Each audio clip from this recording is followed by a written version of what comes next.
नमस्कार साथियों, live study Allahabad YouTube channel पे मैं उत्पल मणि त्रिपाठी आप सभी लोगों का स्वागत करता हूं। दोस्तों, रात के 9 बज चुके हैं। 9 बजे का जो आपका सेशन होता है वो आपका टीजीटी, पीजीटी और एलटी ग्रेड की परीक्षा के लिए नागरिक शास्त्र का प्रैक्टिस सेशन होता है। दोस्तों, इसमें मैं आप लोगों के लिए जो है नियमित रूप से नागरिक शास्त्र के प्रश्नों को लेके आता हूँ। आज 162 नंबर की क्लास हम लोग जो है वो कर रहे हैं यहाँ पे। तो 162 दिनों से लगातार हम लोग लगे हुए हैं दोस्तों। तो आप लोग भी यदि टीजीटी पीजीटी की परीक्षा दे रहे हैं और आपका सब्जेक्ट जो है वो आपका नागरिक शास्त्र है तो आप हमारे साथ जुड़ जाइए और नियमित रूप से दोस्तों बिना किसी आपको जो है गैप के, कोई भी गैप आपको नहीं मिलेगा। रोज लगातार आपको जो है वो रात के 9 बजे प्रैक्टिस सेशन आपको मिल जाएगा। आप लोग जो है यहाँ पे आके और अपने टीजीटी पीजीटी में आने वाले प्रश्नों का जो है वो नियमित रूप से अभ्यास कर सकते हैं। दोस्तों, प्रैक्टिस या अभ्यास जो है आपके लिए अत्यंत ही आवश्यक है, आपकी परीक्षा के लिए बहुत ही जरूरी है। दोस्तों, जितना आप लोग अभ्यास करेंगे उतना ही आपके लिए बढ़िया रहेगा। दोस्तों, अभ्यास से जो 2-3 मुख्य फायदे होते हैं वो होते हैं दोस्तों, सबसे जो जरूरी चीज है, जो आपकी गलती करने की टेंडेंसी है, आपके अपने उत्तर बदलने की जो टेंडेंसी है, वो जो होगा आपके प्रैक्टिस से ही आपकी वो कमी दूर होगी। जब अधिक से अधिक प्रश्नों का आप उत्तर करेंगे तो आप गलतियां कम करेंगे, अपनी गलतियों को पहचानने लगेंगे कि हम कहाँ पे गलती करते हैं। और यदि आप उन गलतियों को पहचान के जो है और सावधान हो जाते हैं तो आपकी गलती की जो गुंजाइश होगी वो अत्यंत कम हो जाएगी। दूसरा दोस्तों, आपको अपने सिलेबस के बारे में एकदम ठीक से आइडिया लगेगा आपको प्रैक्टिस करने से ही, क्योंकि आपके जो प्रश्न है दोस्तों, आपको प्रश्नों को देख के ही आपको लगेगा कि जो टॉपिक हम पढ़ रहे हैं उसको जो है हमको किस तरीके से तैयार करना है, किस अप्रोच से तैयार करना है। तो ये सब सारी चीजें जो है आपको प्रैक्टिस से ही मिलेंगी। आप सभी लोग नियमित रूप से हमारे साथ जुड़ के और प्रैक्टिस किया करिए। चलिए, आप सभी लोगों को गुड इवनिंग। दोस्तों, कनक जी आप आज कई दिन के बाद से उपस्थित हुई हैं, गैप बिल्कुल ना करें। आप लोग जो लोग हमारे साथ नियमित रूप से जुड़ते रहे हैं उन सभी से मेरा निवेदन है कि अब तो दोस्तों आप लोग बिल्कुल गैप ना करिए। 150-60 क्लास आप लोगों ने लगातार की है और उसके बाद यदि अब आप गैप करते हैं तो अब आपकी परीक्षा जो है आपके सर पे है, आपका काउंटडाउन शुरू हो गया है। तो अब आप लोगों को बिल्कुल भी दोस्तों गैप नहीं करना है, हर क्लास को जो है आप लोग देखिए। चलिए आगे बढ़ेंगे दोस्तों। तो आपसे यदि बात करें तो यदि इस सेशन का मेंबरशिप आप लोग लेना चाहते हैं दोस्तों तो आप लोग जो है 250 रुपए का भुगतान करके और सेशन का मेंबरशिप ले सकते हैं। इस सेशन में यूज किए जाने वाले सभी प्रश्नों को जो है, चलिए तो आप लोगों को जो है इस सेशन में सभी प्रश्नों को आप लोगों को उपलब्ध करा दिया जाएगा पीडीएफ के रूप में। आप लोग नियमित रूप से उसको जो है वो रिवाइज कर सकते हैं बिना वीडियो को देखे। एक बार आप लोग जो है यदि पीडीएफ को परचेज कर लेते हैं तो रोज की क्लास जो होगी दोस्तों आप लोगों को उसका पीडीएफ अवेलेबल करा दिया जाएगा आंसर सहित। तो चलिए दोस्तों, आप लोग यदि इस मेंबरशिप को लेना चाहते हैं तो आपको गूगल पे, फोन पे या भीम के माध्यम से जो है मात्र 250 रुपए का भुगतान करना है। 7007701847 इस नंबर पे आप लोग जो है वो पेमेंट करके और मेंबरशिप जो है वो ले सकते हैं। दोस्तों, एक चीज आप लोग ध्यान रखिएगा कि आप लोग जो है पेमेंट करने के बाद से उसका स्क्रीनशॉट जरूर ले लीजिएगा अपने पेमेंट का, और वो स्क्रीनशॉट जो है इसी नंबर पे आप लोग मुझे वापस भेज देंगे, इस नंबर के व्हाट्सएप पे। इस पे व्हाट्सएप पे जैसे ही आप लोग भेजेंगे आप लोगों को कुछ समय के अंदर है जो है आपको ऐड कर दिया जाएगा। जो लिस्ट बनी है, जो लोग पहले से परचेज कर चुके हैं उनके साथ आपको ऐड कर दिया जाएगा और फिर से आप लोगों को जो है वो नियमित रूप से मिलने लगेगा। तो अब जो है दोस्तों, अब मैं आप लोगों के लिए उन सारे प्रश्नों को लेकर नियमित रूप से आऊंगा जो आपकी परीक्षा के लिए बहुत ही महत्वपूर्ण होंगे। तो मेरा सुझाव आप लोगों के लिए जो यही होगा दोस्तों कि आप लोग 250 रुपए को जो है बिल्कुल उसका मुंह न देखें। आप लोग जो है 250 रुपए आप लोग इधर उधर खर्च कर देते हैं। 250 रुपए ये आप लोग जो है अपनी पढ़ाई के लिए जरूर इन्वेस्ट कर दें, तो आप लोगों को जो है कुछ न कुछ फायदा दोस्तों जरूर मिलेगा इससे, ये मेरा दावा है। तो चलिए अब आगे बढ़ते हैं और देखेंगे दोस्तों, यदि आपका टीजीटी, पीजीटी और एलटी ग्रेड की परीक्षा में ज्योग्राफी सब्जेक्ट है दोस्तों, तो आप लोग जो है ज्योग्राफी सब्जेक्ट के लिए हमारे साथ सुबह 8 बजे जुड़ जाया करिए। सुबह 8 बजे मैं आप लोगों के लिए ज्योग्राफी का एक प्रैक्टिस सेशन लेके उपस्थित होता हूं। तो आप सभी लोग जो है ज्योग्राफी का प्रैक्टिस यदि करना चाहते हैं तो सुबह 8 बजे आवश्यक रूप से हमारे साथ जुड़िए। ये जो है 7-8 क्लास जो है अभी तक हम लोग इसमें कर चुके हैं। अभी इनिशियल चल रहा है, बेसिक प्रश्नों को हम लोग जो है वो देख रहे हैं, धीरे धीरे अपने स्टैंडर्ड को इसमें भी बढ़ाएंगे दोस्तों। चलिए, तो जो लोग हमारे साथ जुड़ गए हैं आप सभी से निवेदन है दोस्तों कि आप लोग वीडियो को शेयर कर दीजिए। यदि वीडियो को लाइक नहीं किया है तो वीडियो को लाइक अवश्य करिए। वीडियो को लाइक और शेयर करने में आप बिल्कुल कंजूसी ना करें दोस्तों। वीडियो को आप लोग शेयर करिए, जिस भी प्लेटफॉर्म के माध्यम से आप शेयर करना चाहते हैं उसके माध्यम से आप लोग जो वीडियो को शेयर कर दीजिए और लोगों तक पहुंचाइए। जिस भी ग्रुप में आप लोग हों तो आप लोग जो है वहां तक पहुंचाइए वीडियो की, और से अधिक लोग जो है हमारे साथ जुड़ सकें। तो ज्योग्राफी यदि आपका सब्जेक्ट है, दूसरा सब्जेक्ट ज्योग्राफी है, या सिर्फ आप पीजीटी की तैयारी ज्योग्राफी से कर रहे हैं, तो आप जो है हमारे साथ सुबह 8 बजे जुड़िए दोस्तों। और आप लोगों के लिए दोस्तों अब इससे आगे बढ़ेंगे तो आप लोगों के जो है, जो लोग भी आपका पॉलिटिकल साइंस जितने लोगों का सब्जेक्ट है दोस्तों, उनके लिए जो है राजनीतिक सिद्धांत एवं विचारकों की जो है क्लास आप लोगों को केवल टीजीटी के लिए दोस्तों, पीजीटी के लिए नहीं, जो लोग केवल टीजीटी की तैयारी कर रहे हैं उनके लिए जो है राजनीतिक सिद्धांत एवं विचारकों की क्लास आप लोगों को जो है वो यथाशीघ्र अब मिलने लगेगी। आप लोग इसके संबंध में यदि कोई भी जानकारी चाहते हैं तो आप लोग 7007701847 इस नंबर पे जो है आप लोग जरूर संपर्क कर लीजिए और जानकारी आप ले लीजिए। इसमें मैं आप लोगों को दोस्तों आपके जितने सिलेबस में जो 10 थिंकर दिए हुए हैं, 10 के 10 थिंकर और जितने सिद्धांत दिए हुए हैं, उन सभी सिद्धांतों को मैं आप लोगों को पूरे डिटेल में, पूरे इत्मीनान से आप लोगों को एक एक चीज को समझा के और मैं आप लोगों को पढ़ाने का प्रयास करूंगा, जिससे कि आपके प्रश्न जो है, जो भी आपके पॉलिटिकल थॉट से प्रश्न आए वो आपके गलत होने की संभावना जो है वो बिल्कुल नगण्य हो जाए। तो आप लोग इस नंबर पे संपर्क करके जानकारी ले सकते हैं। आपकी जो है 2-4 दिन में आपकी क्लास ये जो होगी वो नियमित रूप से स्टार्ट हो जाएगी। तो आप लोग इसमें यदि नामांकन कराना चाहते हैं तो आप लोग जो है एक मैसेज इसी नंबर के व्हाट्सएप पे आप लोग मुझे भेज देंगे। आप लोग जो एक बार मैसेज कर देंगे दोस्तों, कुछ भी लिख के आप लोग एक बार मैसेज कर दीजिएगा अपने नाम सहित जरूर। चलिए, तो दोस्तों आप लोग इसमें जरूर एडमिशन ले लीजिए यदि आपको राजनीतिक सिद्धांत और विचारकों को आप लोगों को पढ़ना है। तो जो आपके टीजीटी के सिलेबस में है, टीजीटी के सिलेबस का एक एक बिंदु दोस्तों आप लोगों को क्लियर करूंगा। ये आप लोगों को पहले ही बता दे रहा हूं, पीजीटी के सिलेबस को टच नहीं कर रहा हूं दोस्तों, सिर्फ टीजीटी के सिलेबस की मैं यहाँ पे बात कर रहा हूं। जो भी आपके पॉलिटिकल थिंकर दिए हुए हैं, जो भी आपके थॉट दिए हुए हैं, उन सभी को जो है वो आपका समानता का थॉट हो गया, न्याय का थॉट हो गया, जो भी थॉट आपको दिया हुआ है आपके पूरे सिलेबस को यदि आपने ध्यान से पढ़ा होगा तो उसमें स्पष्ट रूप से लिखा है। तो आप लोगों को वो सारी चीजें मैं क्लियर कराऊंगा। आप इसके बारे में जो है वो जानकारी लेने के लिए इस नंबर पे संपर्क कर सकते हैं, और जो भी इंटरेस्ट हो, जो भी आपका क्वेरी हो, वो आप व्हाट्सएप के माध्यम से भी पूछ सकते हैं। बिल्कुल 80% नहीं, आप लोग जो है 90% प्रश्नों को सही करने का प्रयास करिए। चलिए, अब आज के सेशन पे आते हैं दोस्तों। आपके सेशन पे आते हैं। सेशन का पहला प्रश्न आप लोगों को जो है दोस्तों यहाँ पे दे दिया गया है। आप लोग सभी को जो है दिया है, निम्नलिखित में से कौन सा कथन नए राज्य के निर्माण के बारे में सही नहीं है। प्रश्न को पढ़ दे रहा हूं, उसके बाद से जो है आप लोगों को थोड़ा सा पीडीएफ को मुझे स्ट्रेच करना पड़ेगा।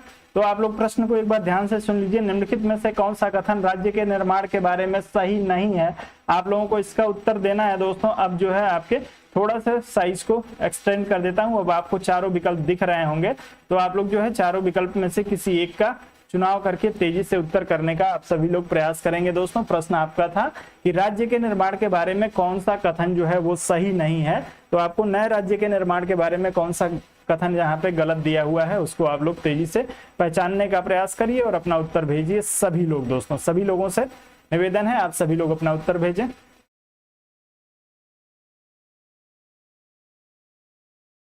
चलिए,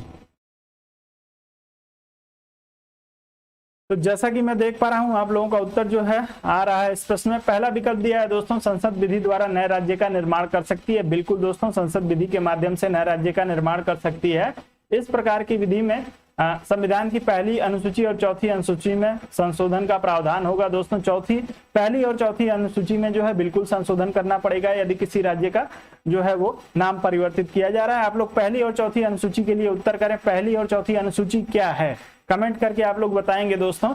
और इस प्रकार की विधि को अनुच्छेद 368 के प्रयोजन के लिए संविधान का संशोधन समझा जाएगा। दोस्तों, आपका उत्तर जो है वो बिल्कुल सही आ रहा है। ये आपका उत्तर जो है इसमें संविधान संशोधन के विषय में सही नहीं दिया हुआ है। आपने यदि जो है भारतीय संविधान का अनुच्छेद 4(2) पढ़ा होगा दोस्तों। अनुच्छेद 4(2) के अनुसार जो है वो कहा गया है कि संविधान संशोधन के संदर्भ में जो है वो दोस्तों साधारण बहुमत का प्रयोग किया जाता है। साधारण बहुमत के माध्यम से जो है वो संसद के द्वारा जो है संशोधन किया जाता है। ऐसे संशोधन को जो है वो संविधान संशोधन की लिस्ट में नहीं जोड़ा जाएगा। तो आप लोग अनुच्छेद 4(2) को अवश्य पढ़ लीजिएगा। इसके अनुसार बनाई गई विधि जो है संविधान संशोधन नहीं मानी जाएगी।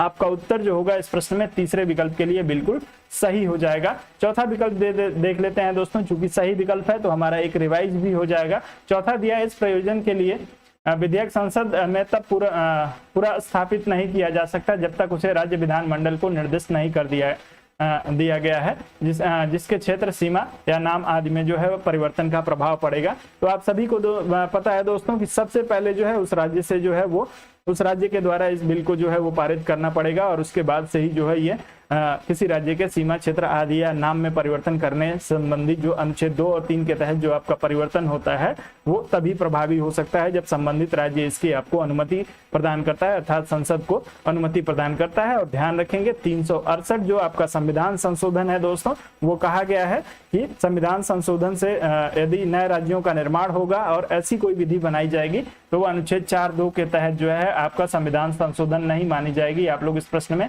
सी विकल्प के लिए आप सभी का उत्तर बिल्कुल सही था दोस्तों। आगे बढ़ते हैं, अगले प्रश्न पे चलेंगे। अगला प्रश्न आपको दिया हुआ है दोस्तों, थोड़ा सा प्रश्न को अब मैं छोटा करूंगा तभी आप लोगों को जो है पूरा प्रश्न दिखाई दे पाएगा। चलिए, तो आपको दिया है दोस्तों, निम्नलिखित कथनों पर विचार कीजिए, दिए गए कुल की सहायता से जो है इनमें से सही कथन को आप लोगों को जो है चुनना है। बताइए इनमें से कौन कौन सा सही है। आप लोगों को चारों विकल्प को ध्यान से, 3 आपको जो है स्टेटमेंट दिए हैं, तीनों स्टेटमेंट आप सभी लोग ध्यान से पढ़ेंगे और उसके बाद से है जी, बिना उसको सूचित किए जो है वो संविधान राज्य क्षेत्र की सीमा में जो है वो परिवर्तन नहीं किया जा सकता है। चलिए अगले प्रश्न पे आ जाइए दोस्तों, कौन सा इसमें से सही है। पहला दिया है संविधान में यूनियन ऑफ स्टेट शब्द प्रयुक्त हुआ है क्योंकि भारतीय राज्यों को अलग होने का अधिकार नहीं है। दूसरा स्टेटमेंट दिया है दोस्तों, एसके धर आयोग ने राज्यों के पुनर्गठन हेतु भाषा के आधार की अपेक्षा प्रशासनिक सुविधा को वरीयता दी थी। और तीसरा आपको दिया है दोस्तों कि पंडित नेहरू, सरदार पटेल और पट्टाभी सीतारामैया की अध्यक्षता में कांग्रेस कमेटी राज्यों के पुनर्गठन में भाषाई आधार के पक्ष में नहीं थी। आप लोग जो है इसको तेजी से अपना उत्तर चुनने का प्रयास करेंगे। इस प्रश्न में आपका सही विकल्प क्या होगा, सभी लोग उत्तर करेंगे तेजी से। डी विकल्प के लिए आप लोगों का उत्तर आ रहा है दोस्तों। चलिए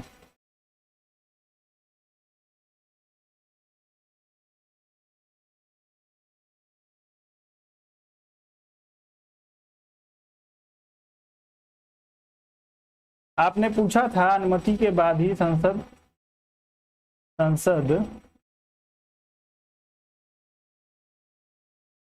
यदि राज्य अनुमति दे देता है उसके बाद भी संसद चाहे, जी बिल्कुल कर सकती है, संसद के पास पावर है, लेकिन सामान्यतः ये किया नहीं जाता है जब चूंकि संसद के द्वारा ही इस प्रक्रिया को शुरू किया जाता है। राज्य यदि डिनाई कर देता है तो संसद नहीं कर पाएगी। आप लोग इसको ध्यान रखिएगा। अब मैं आपका प्रश्न सही समझ गया हूं प्रमोद जी।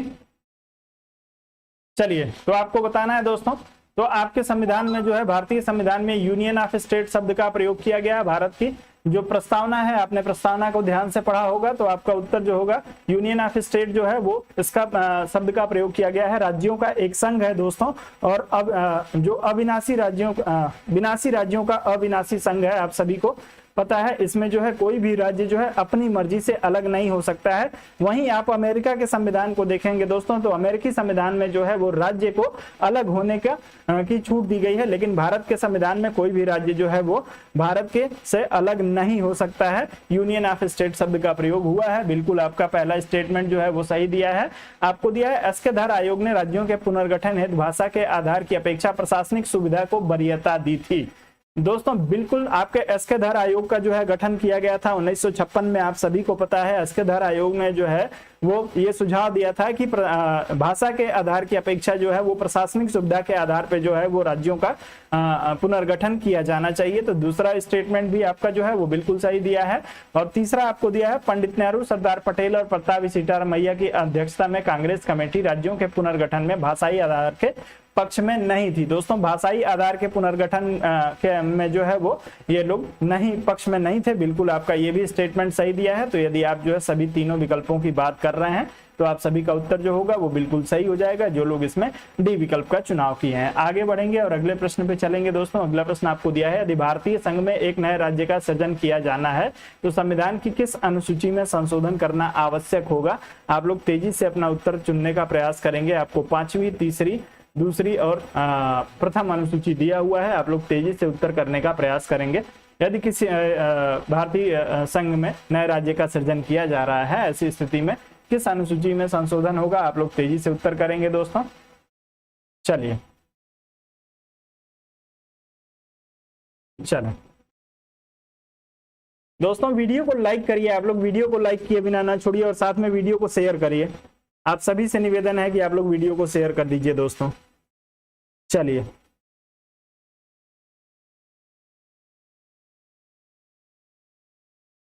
दिया दोस्तों, यदि भारतीय संघ में नए राज्य का सृजन किया जाना है तो संविधान की किस अनुसूची में संशोधन करना पड़ेगा। चलिए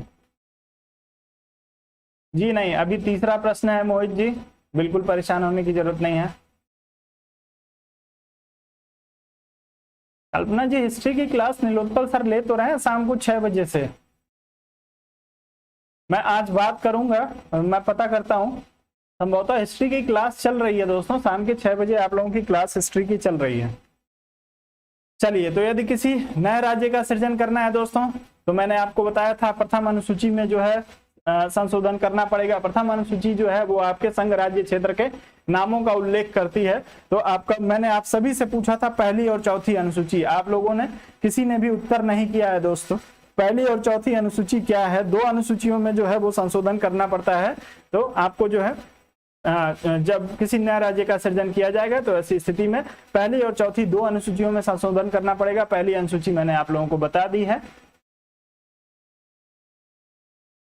चलिए कल्पना जी, मैं एक बार बात करता हूं सर से क्यों नहीं चल रही है। तो प्रथम अनुसूची इसमें आपको दिया है दोस्तों। पहली अनुसूची में जो है आपको संशोधन करना पड़ेगा। इसमें जिस नए राज्य का सृजन किया जाएगा उसका नाम जो है वो आपकी पहली अनुसूची में जोड़ना पड़ेगा। तो उत्तर आपका जो होगा इस प्रश्न में डी विकल्प के लिए सही होगा, यदि आप डी विकल्प का चुनाव कर रहे हैं। तो आगे बढ़ते हैं दोस्तों और अगले प्रश्न पे चलते हैं। अगला प्रश्न दिया है, राज्य पुनर्गठन आयोग ने 1 नवंबर 1956 को कितने राज्यों तथा कितने संघ राज्य बनाए थे, आपको बताना है दोस्तों। कितने राज्य और कितने संघ राज्य जो है वो बनाए गए थे, आप लोग उत्तर करेंगे तेजी से।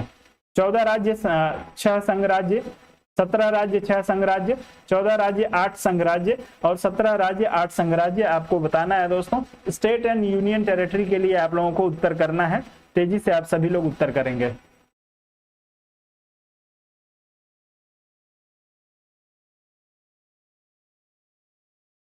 ठीक है, मैं बात करता हूं सर से, एक बार पता करता हूं क्या समस्या है।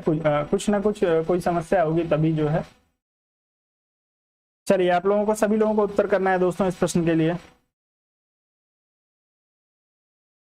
किसकी अध्यक्षता में जो है वो ये कमेटी गठित की गई थी दोस्तों। राज्य पुनर्गठन आयोग के लिए, जो राज्यों के पुनर्गठन के लिए 1956 में किसकी अध्यक्षता में जो है वो कमेटी का गठन किया गया था, सभी लोग उत्तर करेंगे दोस्तों। चलिए,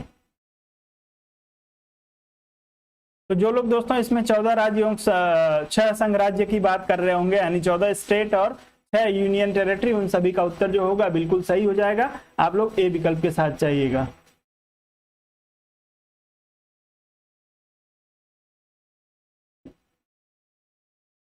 चलिए कोई बात नहीं, बिल्कुल। तो जैसा कि मैं देख पा रहा हूं उत्तर आ गया है फजल अली। फजल अली की अध्यक्षता में जो है वो कमेटी का गठन किया गया था और फजल अली की कमेटी के सुझाव पे जो है वो 14 राज्य और 6 संघ राज्य क्षेत्रों में जो है वो विभाजित किया गया था भारत को। आपका उत्तर जो होगा वो ए विकल्प के लिए बिल्कुल सही हो जाएगा। भारत को विभाजित करने का मतलब कि राज्य और केंद्र शासित प्रदेशों के रूप में भारत का जो विभाजन हुआ था वो 14 राज्यों के रूप में और 6 संघ शासित प्रदेशों के रूप में हुआ था। आप लोग इसको ध्यान रखेंगे, राज्यों और संघ शासित प्रदेशों का विभाजन हुआ था आपके फजल अली आयोग के सिफारिश पे। तो आपका उत्तर इस प्रश्न में ए विकल्प के लिए बिल्कुल सही हो जाएगा। अगले प्रश्न पे चलते हैं।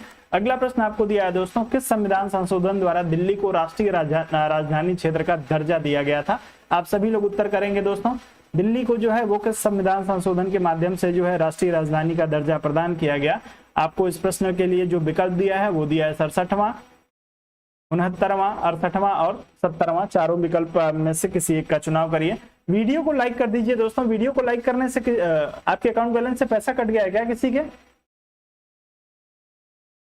यदि आपके अकाउंट बैलेंस से किसी के पैसा कट गया होगा तो आप लोग मुझे बता दीजिएगा, मैं वापस कर दूंगा। आप लोग वीडियो को लाइक करिए, कोई पैसा वैसा नहीं कटने वाला है। तो आप लोग वीडियो को लाइक और शेयर तो जरूर कर दिया करिए दोस्तों, इसमें आप लोग इतनी कंजूसी ना किया करिए। मैं आपके लिए जो है वो नियमित रूप से आपके टाइम पे आपका समय बर्बाद ना हो, तो मैं आप लोगों के लिए जो मेहनत करता हूं उसके प्रतिफल में मैं सिर्फ आपसे लाइक और शेयर की डिमांड करता हूं, और कुछ तो नहीं आपसे कह रहा हूं। चलिए, राष्ट्रीय राजधानी के लिए आप लोगों को जो है उत्तर करना है दोस्तों। दिल्ली को राष्ट्रीय राजधानी कब घोषित किया गया था?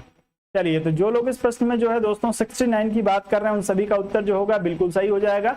69वां संविधान संशोधन जो हुआ था दोस्तों, उसके माध्यम से जो है दिल्ली को राष्ट्रीय राजधानी यानी एनसीआर का दर्जा जो है वो प्रदान किया गया था। आप लोग इस प्रश्न में यदि बी विकल्प का चुनाव कर रहे हैं तो आपका उत्तर जो होगा बिल्कुल सही हो जाएगा। 59वां संविधान संशोधन जो है किस वर्ष में हुआ था, आप सभी लोगों को ध्यान होना चाहिए। तो 1991 में जो है दोस्तों, 1991 में 69वां अमेंडमेंट आप सभी का हुआ था। आप लोग उत्तर में बी विकल्प का चुनाव करेंगे 1991 के लिए, आपका उत्तर जो होगा वो बिल्कुल सही हो जाएगा। चलिए, अनुच्छेद आप लोगों को ध्यान है, इसके लिए कौन सा अनुच्छेद भारतीय संविधान में है राष्ट्रीय राजधानी क्षेत्र के लिए? चलिए, तो आप लोग ध्यान रखिएगा दोस्तों, 239 को में जो है आपको राष्ट्रीय राजधानी क्षेत्र और एनसीआर की बात की गई है। चलिए, तो आप लोग जो है 239 को भी याद रखेंगे, आपका उत्तर जो होगा वो इस प्रश्न में बी विकल्प के लिए सही हो जाएगा। 239 को के तहत जो है वो दिल्ली को राष्ट्रीय राजधानी क्षेत्र जो है वो घोषित किया गया था। आगे बढ़ेंगे, अगले प्रश्न पे चलेंगे। अगला प्रश्न जो है आपको दिया हुआ है, उत्तराखंड राज्य की स्थापना हुई। आप लोगों को उत्तराखंड की राज्य की स्थापना कब हुई है दोस्तों, आप सभी लोगों को कमेंट करके बताना है। 1999, 2000, 2001, 2002, चारों में से किसी एक विकल्प का चुनाव करके तेजी से आप लोग उत्तर कर दीजिएगा। उत्तराखंड राज्य की स्थापना के लिए आप लोगों को उत्तर करना है दोस्तों। किस राज्य से उत्तराखंड जो है वो अलग हुआ था? चलिए,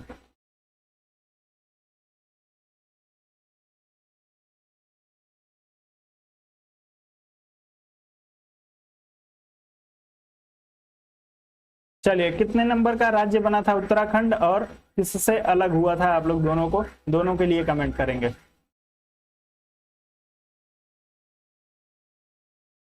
चलिए दोस्तों, तो आप लोग याद रखेंगे 9 नवंबर को जो है दोस्तों, 9 नवंबर सन 2000 को जो है वो आपका उत्तराखंड उत्तर प्रदेश से ही जो है आपके अलग हुआ था। उत्तर प्रदेश से 9 नवंबर आप लोगों का उत्तर आना चाहिए दोस्तों। बिल्कुल 9 नवंबर के लिए आप लोगों का उत्तर आ रहा है। 9 नवंबर सन 2000 को उत्तराखंड राज्य की स्थापना हो गई थी उत्तर प्रदेश से काट के। जो उत्तर प्रदेश का दोस्तों जो पहाड़ी इलाका था उसको जो है काट के एक अलग राज्य के रूप में प्रशासनिक सुविधा के लिए जो है उसके समुचित विकास के लिए सन 2000 में 9 नवंबर सन 2000 को जो है उत्तराखंड को अलग किया गया था। उत्तर आपका बी विकल्प के लिए बिल्कुल सही है। आगे बढ़ते हैं और अगले प्रश्न पे चलेंगे।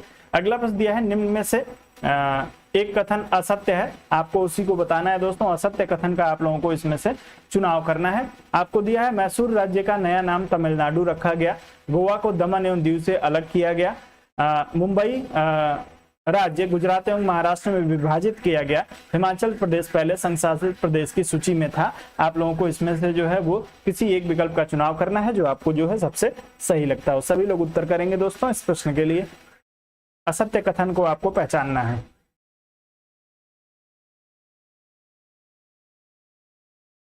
चलिए,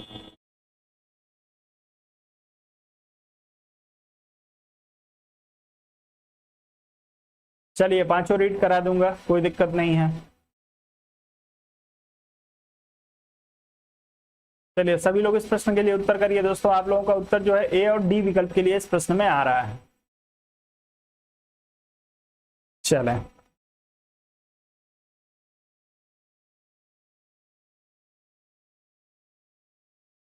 बहुमत जो है आप लोगों का डी विकल्प के साथ जा रहा है। चलिए, तो दोस्तों आपको पहला विकल्प दिया है, मैसूर राज्य का नया नाम तमिलनाडु रखा गया। अब दोस्तों आप लोग इसको कैसे गलत कर रहे हैं मुझे नहीं समझ में आ रहा है। मैसूर का जो नाम रखा गया था दोस्तों वो आपका कर्नाटक रखा गया था, तमिलनाडु नहीं रखा गया था दोस्तों। मैसूर का नया नाम जो रखा गया था वो आपका कर्नाटक हुआ था। तो आप लोग इसको ध्यान रखेंगे। आपके कर्नाटक का मैसूर का जब नाम परिवर्तित किया गया था दोस्तों तो उसे हम लोग जो है वो मैसूर नाम परिवर्तन अधिनियम 1973 के रूप में जानते हैं। आपका उत्तर जो होगा इस प्रश्न में ए विकल्प के लिए सही हो जाएगा, आप लोग यदि ए विकल्प के साथ जाएंगे। आप लोग डी विकल्प की बात कर रहे हैं। हिमाचल प्रदेश पहले संघ शासित प्रदेश की सूची में था, तो जब 14 राज्य और आपके जो है वो 6 केंद्र शासित प्रदेश बनाए गए थे, उस समय जो है दोस्तों आपका हिमाचल प्रदेश आपके जो है वो संघ राज्य क्षेत्र की सूची में आता था, राज्य की सूची में नहीं आता था। तो आपका ये जो है विकल्प सही दिया हुआ है। बंबई जो है, बंबई को 2 भागों में विभाजित किया गया था दोस्तों, आपके गुजरात और महाराष्ट्र के रूप में। बंबई प्राचीन नाम जो आपका बंबई था दोस्तों, वो परिवर्तित होगा मुंबई में कब, जब उसको जो है वो 2 राज्यों के रूप में विभाजित किया जाएगा, गुजरात और महाराष्ट्र के रूप में। तो आप लोग उसको ध्यान रखेंगे। चलिए, आप लोगों का कुछ ईयर के लिए किसी ने 1961 में गोवा की आप बात कर रहे हैं। 61 में नहीं किया गया था दोस्त, गोवा को जो है 87 में किया गया था। 1987 में गोवा को अलग किया गया था। और जो आपके बंबई और महाराष्ट्र को जो महाराष्ट्र और जब आप गुजरात की बात करते हैं तो इसको जो है आपका अलग किया गया था 1960 में। 1960 में इन दोनों राज्यों को अलग किया गया था। तो आप लोग जो है 1987 और 1960 याद रखेंगे, आपका उत्तर जो होगा सही हो जाएगा। और हिमाचल प्रदेश को जो है 1970, इसको भी ध्यान रख लीजिए। 1970 में जो है इसे राज्य दिया गया था। चलिए, आपका उत्तर इस प्रश्न में ए विकल्प के लिए सही होगा। आगे बढ़ते हैं और अगले प्रश्न पे चलते हैं। अगला प्रश्न आपको दिया है दोस्तों, प्रश्न को ध्यान से पढ़ना है। उसके लिए थोड़ा सा पहले प्रश्न को देख लेते हैं कि प्रश्न आपसे क्या पूछा है। निम्नलिखित कथन पर विचार करिए। आपको जो है कथन पे विचार करना है, तीनों को पढ़ लीजिए, विचार करिए कौन सा सही है।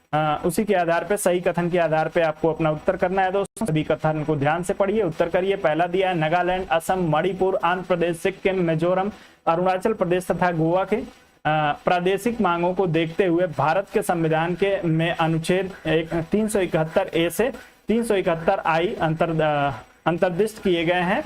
दूसरा आपको दिया है, भारत तथा संयुक्त राज्य अमेरिका के संविधानों में 2 राजतंत्र, संघ और राज्य हैं, किंतु नागरिकता इकहरी है। और दूसरा आपको दिया है दोस्तों, कोई व्यक्ति जो देशीकरण द्वारा भारत का नागरिक है, कभी अपनी नागरिकता से वंचित नहीं किया जा सकता। आप लोग इसमें से बताएंगे कौन कौन सा सही है। सही आपसे यहाँ पे पूछा हुआ है, आप लोग तेजी से उत्तर करने का प्रयास करेंगे इस प्रश्न में। चलिए, जितनी तेजी से संभव हो सके उतनी तेजी से आप लोग उत्तर करिए। 30 सेकंड का समय आप लोगों को दे देता हूँ। चलिए दोस्तों, को वीडियो को लाइक और शेयर करते रहिए। आप लोग वीडियो को लाइक और शेयर करने में बिल्कुल कंजूसी ना करें आप सभी लोग दोस्तों। आपके अकाउंट बैलेंस से कोई पैसा नहीं कटेगा वीडियो को लाइक और शेयर करने से। मेरे उत्साहवर्धन के लिए जो मेहनत मैं आप लोगों के लिए करता हूं, उसके लिए आपका लाइक जो होता है दोस्तों, आपके जो कमेंट होते हैं वो मुझे बहुत ही उत्साह देते हैं, बहुत ही प्रोत्साहित करते हैं। तो उसकी वजह से आप लोगों को वीडियो को लाइक और शेयर अवश्य कर देना चाहिए। चैनल पे नए हैं तो चैनल को सब्सक्राइब भी कर लीजिए। चलिए, तीनों विकल्प को आप लोग पढ़ के और अपना उत्तर तेजी से देने का प्रयास करिए इस प्रश्न के लिए दोस्तों। चलें, सभी लोग उत्तर करेंगे। चलिए, इस प्रश्न में बी विकल्प के लिए उत्तर आ रहा है, 1 और 3 के लिए आ रहा है। डी विकल्प के लिए उत्तर आ रहा है। बी और डी की बात ज्यादा लोग कर रहे हैं। चलिए, तो आपको दोस्तों, आप सभी को पता है कि जो विशेष राज्यों का दर्जा दिया गया है वो आपके अनुच्छेद 371 से 371 ए से 371 आई के बीच में दिया गया है। आप लोगों को उसमें नागालैंड मिलेगा, आपको जो है असम मिलेगा, मणिपुर, आंध्र प्रदेश, सिक्किम, मिजोरम, अरुणाचल प्रदेश और गोवा। तो आप लोग जो इसी क्रम में याद करिएगा। 371 में यदि हम लोग बात करेंगे, 371 ए में जो है आपके नागालैंड को दिया गया है, 371 बी में असम को, 371 सी में मणिपुर को। तो क्रम से आपको जो है ये देखने को मिलेगा। इसमें जो है वो आंध्र प्रदेश विश्वविद्यालय को भी शामिल किया गया है। लाल बहादुर जी, मैं भी आपके प्लेटफॉर्म पर आना चाहता हूं। चलिए, मैं समझ नहीं पा रहा हूं, पढ़ाना चाहते हैं। चलिए, दूसरा दिया है दोस्तों आपको, भारत तथा संयुक्त राज्य अमेरिका के संविधानों में 2 राजतंत्र, संघ और राज्य है, किंतु इकहरी नागरिकता है। तो आप लोग जो है इस प्रश्न में बी और डी विकल्प का चुनाव कर रहे थे और आपको दिया है, देशीकरण द्वारा भारत का नागरिक है, कभी अपनी नागरिकता से वंचित नहीं किया जा सकता है। तो दोस्तों, आपका उत्तर जो होगा इस प्रश्न में, आपका जो पहला स्टेटमेंट दिया है वो बिल्कुल सही दिया है। दूसरा आपको जो है वो गलत दिया गया है, क्योंकि आपको दिया है दोस्तों, भारत और संयुक्त राज्य अमेरिका के संविधानों में 2 राजतंत्र, संघ और राज्य, किंतु नागरिकता इकहरी है। भारत में दोस्तों नागरिकता इकहरी और संयुक्त राज्य अमेरिका में नागरिकता दोहरी है। तो आपका स्टेटमेंट गलत हो जाएगा। कोई व्यक्ति जो देशीकरण द्वारा भारत का नागरिक है कभी अपनी नागरिकता से वंचित नहीं किया जा सकता। बिल्कुल किया जा सकता है दोस्तों, ऐसा नहीं है। तो आपका उत्तर जो होगा इस प्रश्न में डी विकल्प के लिए सही होगा, जो लोग इसमें डी विकल्प की बात करेंगे। दोस्तों नागरिकता के अर्जन और उसके समापन के लिए जो है वो भारतीय संसद प्रावधान करती है और उसके लिए जो है नागरिकता अधिनियम 1955 की का जो है वो निर्माण किया गया है। नागरिकता अधिनियम 1955 की धारा 10 के तहत जो है वो किसी भी देशीकरण वाले राज्य के नागरिक को जो है उसकी नागरिकता से वंचित किया जा सकता है, उसमें प्रावधान। बिल्कुल शुरू कर दीजिए दोस्त, आपका उत्तर इस प्रश्न में ए विकल्प के लिए सही हो जाएगा। हमसे जो मदद चाहिए होगी आप ले सकते हैं। चलिए फिलहाल क्लास पे आइए, टॉपिक पे आइए। चलिए, निम्न में से कौन नागरिकता के अर्जन हेतु शर्तों को नियमित करने के लिए सक्षम है? आप लोगों को बताना है दोस्तों। नागरिकता के अर्जन हेतु जो है वो शर्तों को नियमित करने के लिए सक्षम कौन है? चुनाव आयोग, राष्ट्रपति, संसद एवं राज्यों की विधानसभाएं सम्मिलित रूप से, या संसद। चारों में से किसी एक का चुनाव करके तेजी से आप लोग उत्तर करने का प्रयास करिएगा। नागरिकता के अर्जन हेतु शर्तों को नियमित करने या विनियमित करने का जो है वो अधिकार किसके पास है या पावर किसके पास है, उसी के आधार पे आप लोग अपना उत्तर करने का प्रयास करेंगे सभी लोग। चलिए,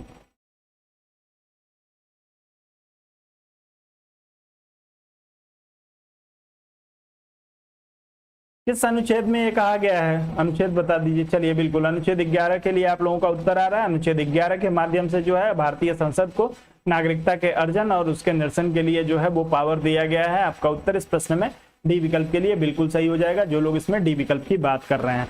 आगे बढ़ते हैं, अगले प्रश्न पे चलेंगे। अगला दिया, निम्नलिखित में से कौन सा सही है? कौन सा एक सही है दोस्तों? आपको जो है एक सही का चुनाव करना है। पहला आपको दिया है, भारतीय संविधान में मूल अधिकारों को शामिल करने के लिए नेहरू रिपोर्ट 1928 में समर्थन किया गया। दूसरा आपको विकल्प दिया है, भारत सरकार अधिनियम 1935 में मूल अधिकारों को प्रश्रय दिया गया था। तीसरा दिया है, अगस्त प्रस्ताव 1940 में मूल अधिकार शामिल किए गए थे। और चौथा दिया है, क्रिप्स मिशन 1942 में मूल अधिकारों को प्रश्रय दिया गया था। चारों में से किसी एक विकल्प का चुनाव करके तेजी से आप लोग उत्तर कर दीजिए। चलें, सभी लोग उत्तर करेंगे, तेजी से उत्तर करेंगे।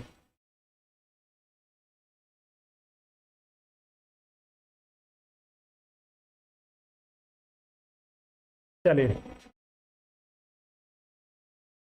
चलें, तो जैसा कि मैं देख पा रहा हूँ इस प्रश्न में उत्तर आ रहा है, सुरभीर सिंह जी का ए विकल्प के लिए आ रहा है, कनक जी का उत्तर आ रहा है, प्रमोद जी का उत्तर आ रहा है, सुरेंद्र जी का, मोहित जी का, रमाशंकर जी का, विजय कुमार जी का उत्तर आ रहा है ए विकल्प के लिए।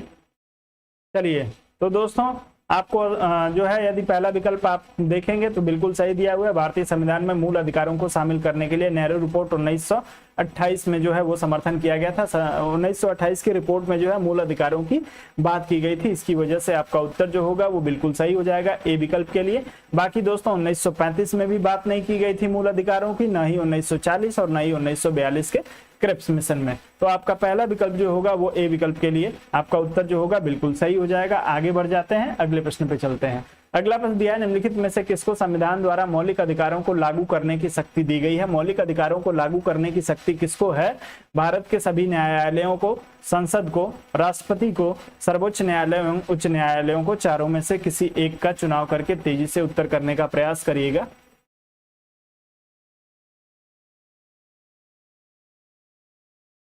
चलिए, मैं आप लोगों का समय बचाने के चक्कर में आप लोगों का नाम नहीं लेता हूं बार बार दोस्तों। बार बार नाम लेने से यदि आपका नाम बार बार लेके बुलाऊं तो उससे आपको क्या फायदा हो जाएगा? यदि 5 बार आप लोगों का नाम लेता हूं और उस 5 बार नाम लेने का जो समय है दोस्तों, उस समय में यदि एक क्वेश्चन करा देता हूं आप लोगों के लिए, और वो एक क्वेश्चन यदि आपके काम आ गया आपकी परीक्षा में, तो वो आपके लिए बहुत ही फायदेमंद हो जाएगा। चलिए, तो दोस्तों इस प्रश्न में सभी लोगों का उत्तर जो है वो डी विकल्प के लिए आया है, सर्वोच्च न्यायालय एवं उच्च न्यायालय। दोस्तों आप सभी को पता है कि आपके सुप्रीम कोर्ट को जो है वो अनुच्छेद 32 के तहत जो है वो अधिकार प्राप्त है, और अनुच्छेद जो आपके उच्च न्यायालय हैं उनको जो है 226 के तहत अधिकार प्राप्त है आपके मूल अधिकारों को लागू कराने के लिए जो है। ये आपका उत्तर जो होगा बिल्कुल सही हो जाएगा। बिल्कुल दोस्तों, मूल अधिकार जो है वाद योग्य है, आप लोग इसको ध्यान रखेंगे। डीपीएसपी जो है आपका वाद योग्य नहीं है, मूल अधिकार आपका वाद योग्य है।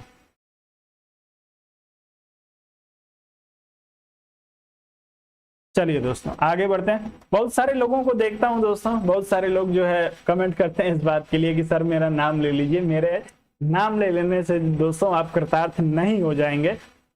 यदि उस समय में आप एक प्रश्न कर लेंगे, आपके दिमाग में वो प्रश्न आ जाएगा।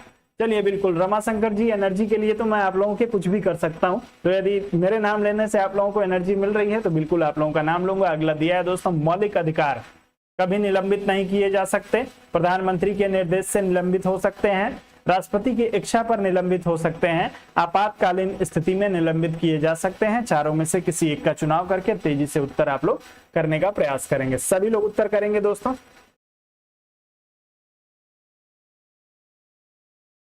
चलिए बिल्कुल, लाल बहादुर जी आपका भी नाम ले लेता हूं, विक्रम जी, कल्पना जी, मोहित जी, आपका आप लोगों का उत्तर आ रहा है इस प्रश्न में डी विकल्प के लिए।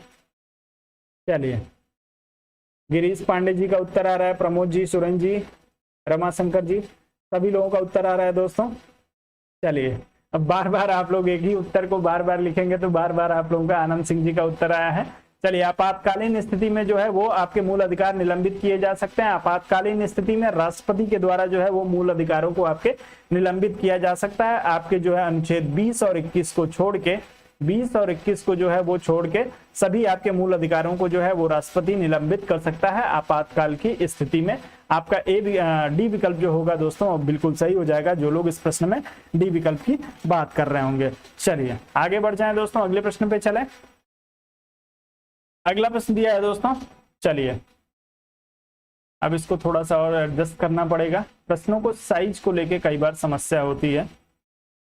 चलिए, आपको दोस्तों कथनों पर विचार करना है। मौलिक अधिकार के संबंध में निम्न कथनों पर विचार कीजिए। आपको जो है विचार करके और सही उत्तर चुनना है। पहला कथन दिया है दोस्तों, ये राज्य के कृत्य के विरुद्ध गारंटी है। दूसरा दिया है संविधान के भाग 3 में सूचीबद्ध है। तीसरा दिया है सामाजिक आर्थिक राजनीतिक न्याय सुनिश्चित करते हैं। और आपको चौथा विकल्प दिया है, यह संयुक्त राज्य अमेरिका के अधिकारों के बिल की भांति नहीं है। आप लोग चारों में से किसी एक का चुनाव करके तेजी से उत्तर कर दीजिए अपना, इसमें से कौन सा आपका उत्तर जो है वो सही है। सही के संदर्भ में, मूल अधिकारों के संदर्भ में आपको अपना उत्तर चुनना है। चलिए, इंद्रजीत जी का उत्तर आया था पिछले प्रश्न के लिए, आकांक्षा जी का उत्तर आया था, 20-21 की बात जो है प्रमोद जी कर रहे थे। चलिए बिल्कुल, सुनील कुमार जी भी ने भी उत्तर दिया था। आप सभी लोग उत्तर करिए, अब इस प्रश्न का उत्तर करिए दोस्तों मूल अधिकारों के संदर्भ में। चारों स्टेटमेंट को पढ़ के और आप लोग अपना उत्तर चुनने का प्रयास करिए।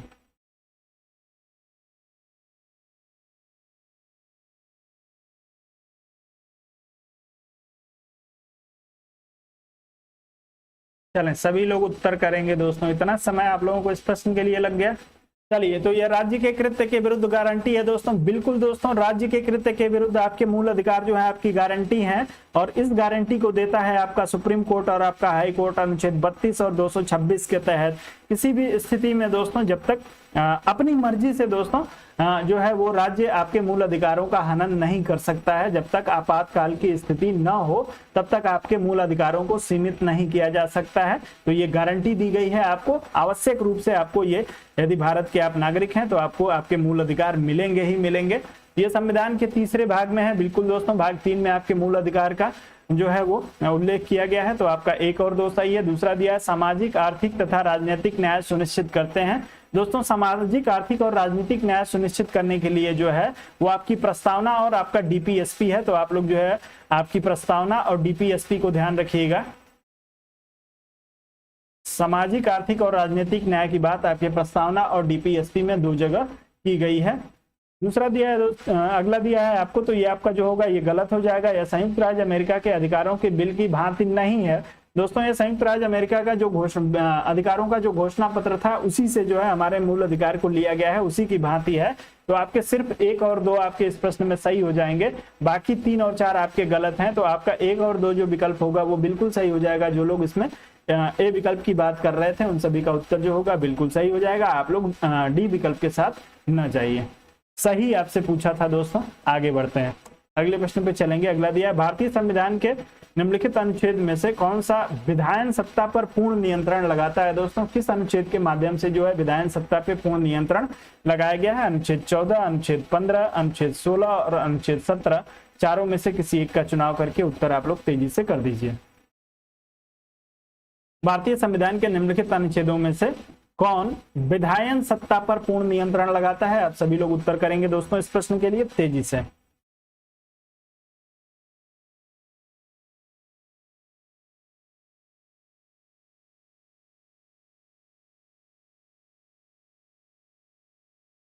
चलें,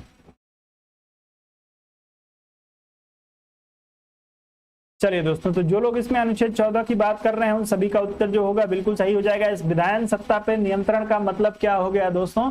विधायन सत्ता पे नियंत्रण का मतलब ये हो गया कि दोस्तों अनुच्छेद 14 में आप लोगों के लिए उल्लेख किया गया है कि किसी भी व्यक्ति को दोस्तों विधि के समक्ष समता या दोस्तों आपके विधि के समान संरक्षण जो है, विधियों के समान संरक्षण से जो है वो वंचित नहीं किया जा सकता है। दो शब्दों का प्रयोग किया गया है, विधि के समक्ष समता और जो है विधियों के समान संरक्षण से वंचित नहीं किया जा सकता है। ये उल्लेख जो है किया गया अनुच्छेद 14 में। और जब किसी व्यक्ति को जो है वो विधि के समक्ष समता और उसके समान संरक्षण से जो वंचित नहीं किया जा सकता है तो राज्य निरंकुश होके इसका मतलब हो गया कि जो है वो कार्य नहीं कर सकता है। तो ये विधायन सत्ता पे जो है वो नियंत्रण है एक प्रकार से। आपका उत्तर जो होगा ए विकल्प के लिए बिल्कुल सही होगा, जो लोग ए विकल्प की बात कर रहे हैं। आगे बढ़ते हैं, अगले प्रश्न पे चलेंगे। चलिए, अगला प्रश्न दिया है, समानता का अधिकार संविधान के निम्न अनुच्छेद में से किसके अंतर्गत दिया हुआ है? आप लोग उत्तर करेंगे दोस्तों। समानता का अधिकार किस अनुच्छेद के तहत जो है वो आपको दिया गया है? अनुच्छेद 13, 14, 15 और 16 आपको दिया है। 1, 2, 1, 2, 3, 2, 3, 4 और सभी चारों में से आप जो है अपना उत्तर तेजी से चुनने का प्रयास करिए। समानता के अधिकार के लिए आप लोगों को उत्तर करना है दोस्तों।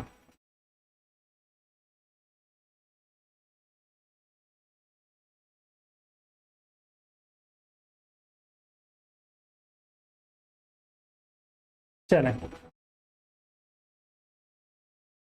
अनुच्छेद 13 के लिए आप सभी लोग कमेंट करेंगे दोस्तों। अनुच्छेद 13 क्या है? अनुच्छेद 13 में किस चीज का उल्लेख किया गया है? सब लोग कमेंट करेंगे।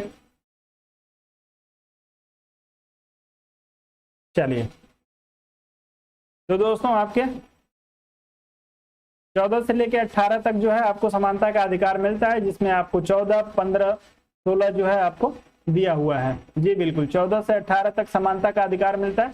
13 किस चीज का उल्लेख करता है दोस्तों?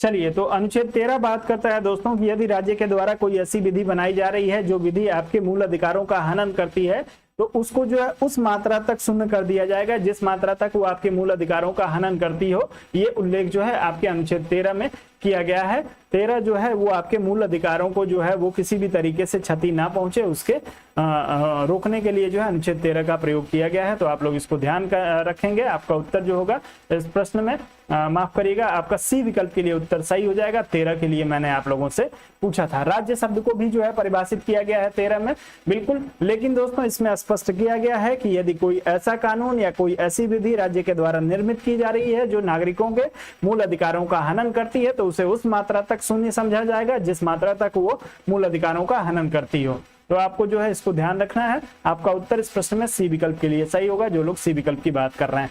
आगे बढ़ जाएंगे, अगले प्रश्न पे चलेंगे। अगला प्रश्न दिया है, संविधान के किस अनुच्छेद के अंतर्गत शिक्षण संस्थाओं में जिसमें गैर सरकारी व गैर अनुदान प्राप्त भी सम्मिलित हैं अन्य पिछड़ों, अनुसूचित जाति एवं अनुसूचित जनजाति हेतु आरक्षण की सुविधा प्रदान की गई है? आप लोगों को जो है उत्तर करना है इसमें। अनुच्छेद 15(4), अनुच्छेद 15(5), अनुच्छेद 16(4), अनुच्छेद 16(5) आपको दिया हुआ है। चारों में से किसी एक का चुनाव करके तेजी से आप लोग उत्तर करिए। समय आपका शुरू हो गया है। सभी लोग उत्तर करेंगे दोस्तों। लाइन से दोस्तों एक एक चीज को आपको क्लियर कराते हुए चल रहा हूं। पूरे संविधान को हम लोग जो है वो 10 से 15 क्लास लगेगी। पूरे संविधान को हम लोग देख लेंगे एक बार। चलिए, सभी लोग उत्तर करेंगे इस प्रश्न के लिए।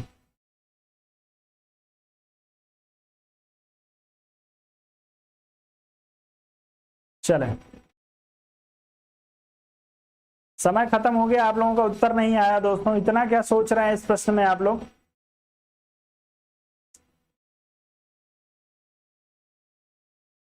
चलिए थोड़ा और समय ले लीजिए, लेकिन आप लोग जो है उत्तर करिए सभी लोग।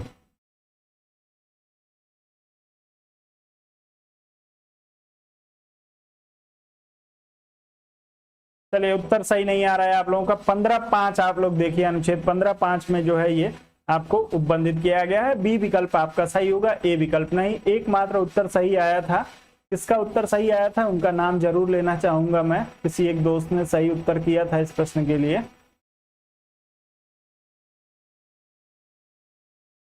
जी जितेंद्र जी का उत्तर आया था बी विकल्प के लिए। बाकी सभी लोगों ने जो है 15-4 का चुनाव किया है।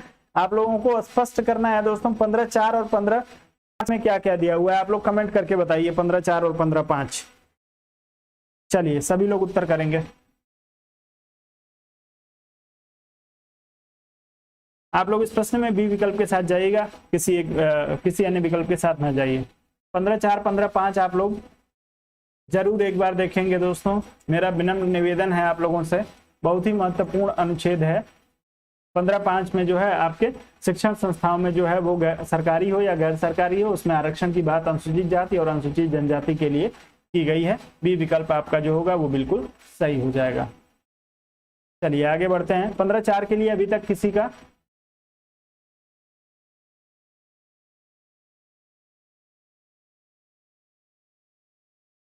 चलिए आइए। भारतीय संविधान का कौन सा अनुच्छेद संवैधानिक प्रावधानों को संघीय संसद, राज्य विधान पालिकाओं द्वारा बनाए गए नियमों अवलिक कानूनों पर प्राथमिकता प्रदान करता है? आप सभी लोग इसके लिए तेजी से उत्तर करेंगे दोस्तों। भारतीय संविधान का कौन सा ऐसा अनुच्छेद है जो संसद या राज्य विधान पालिकाओं के द्वारा जो नियम बनाए जाते हैं उस पर जो है वो प्राथमिकता प्रदान करता है? आपको अनुच्छेद 13, अनुच्छेद 32, अनुच्छेद 245 और अनुच्छेद 200 जो है वो 26 दिया है। तेजी से आप लोग उत्तर करने का प्रयास करेंगे। चलिए चलिए सब लोग उत्तर करेंगे।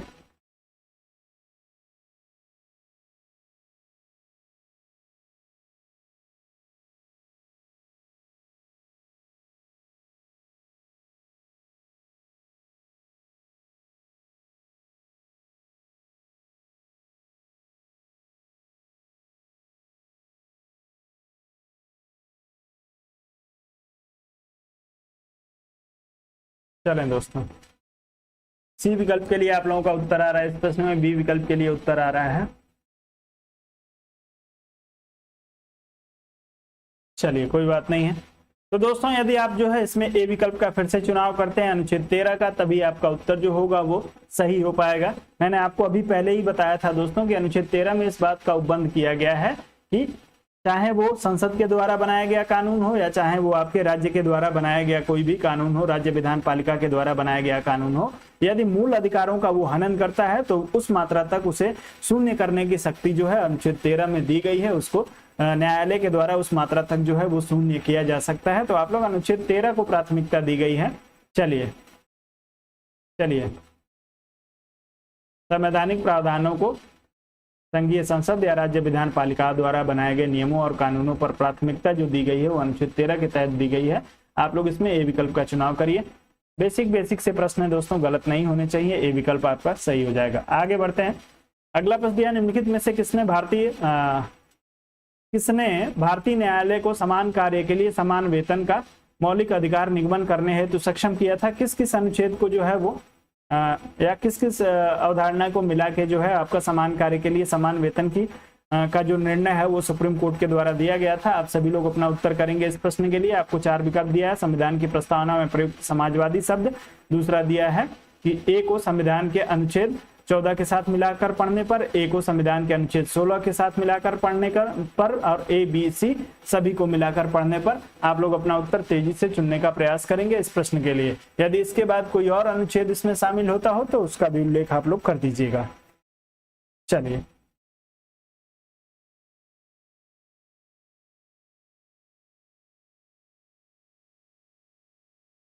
चलें, तो इस प्रश्न में जैसा कि मैं देख पा रहा हूं आप सभी लोगों का उत्तर जो है वो डी विकल्प के लिए ए बी सी सभी को मिलाकर पढ़ने पर। साथ में दोस्तों एक और अनुच्छेद आप लोग याद रख लीजिएगा, जो है आपका 39D को भी जो इसमें रखा गया है आपके समाजवादी शब्द जो आपकी प्रस्तावना में दिया गया है, साथ में अनुच्छेद 14, 16 और 39D को एक साथ मिलाकर पढ़ने पर जो है समान कार्य के समान वेतन की जो अवधारणा है वो सुप्रीम कोर्ट के द्वारा स्पष्ट की गई थी। आपका इस प्रश्न में जो होगा वो डी विकल्प बिल्कुल सही हो जाएगा, जो लोग डी विकल्प की बात कर रहे हैं। आगे बढ़ेंगे और अगले प्रश्न पे चलेंगे। अगला प्रश्न दिया है, भारतीय संविधान में जैसा निहित है निम्न में से कौन सा समानता के मौलिक अधिकार में सम्मिलित नहीं है। आपको बताना है दोस्तों इसमें से कौन सा जो है समानता के मौलिक अधिकार में सम्मिलित नहीं है। कानून के समक्ष समानता, सामाजिक समानता, अवसर की समानता और आर्थिक समानता, चारों में से किसी एक का चुनाव करने का प्रयास करिएगा आप लोग तेजी से। चलिए बिल्कुल सभी लोग उत्तर करेंगे। भारतीय संविधान में जैसा निहित है निम्न में से कौन सा समानता के मौलिक अधिकार में सम्मिलित नहीं है। तेजी से उत्तर करेंगे दोस्तों आप लोग, समय बिल्कुल न लीजिए।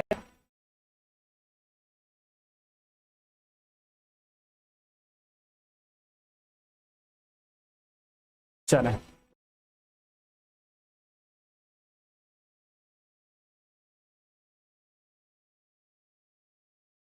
तो आपका उत्तर जो है दोस्तों इस प्रश्न में डी विकल्प के लिए सही हो जाएगा। आर्थिक समानता की बात जो है आपके प्रस्तावना में किया गया है, न कि आपके मूल अधिकार में। तो आपका उत्तर जो होगा इस प्रश्न में डी विकल्प के लिए सही हो जाएगा। कानून के समक्ष समता की यदि हम लोग बात करेंगे तो आप सभी को पता है अनुच्छेद 14 में कानून के समक्ष समता की बात की गई है।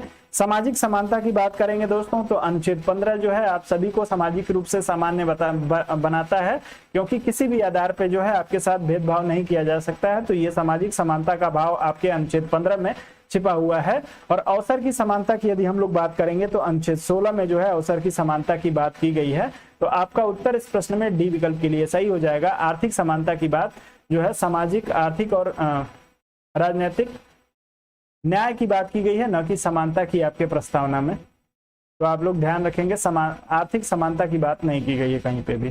चलिए आगे बढ़ेंगे। सामाजिक, आर्थिक और राजनीतिक न्याय शब्द प्रयोग किया गया है भारतीय संविधान की उद्देशिका या प्रस्तावना में। जी बिल्कुल बिल्कुल, बहुत बहुत बढ़िया प्रमोद जी। अगला लिखा है दोस्तों, मौलिक अधिकारों के अंतर्गत कौन सा अनुच्छेद बच्चों के शोषण से संबंधित है। बच्चों के शोषण से संबंधित मौलिक अधिकार कौन सा है। अनुच्छेद 17, अनुच्छेद 18, अनुच्छेद 23 और अनुच्छेद 24, चारों में से किसी एक का चुनाव करिए। तेजी से उत्तर करने का प्रयास करिएगा।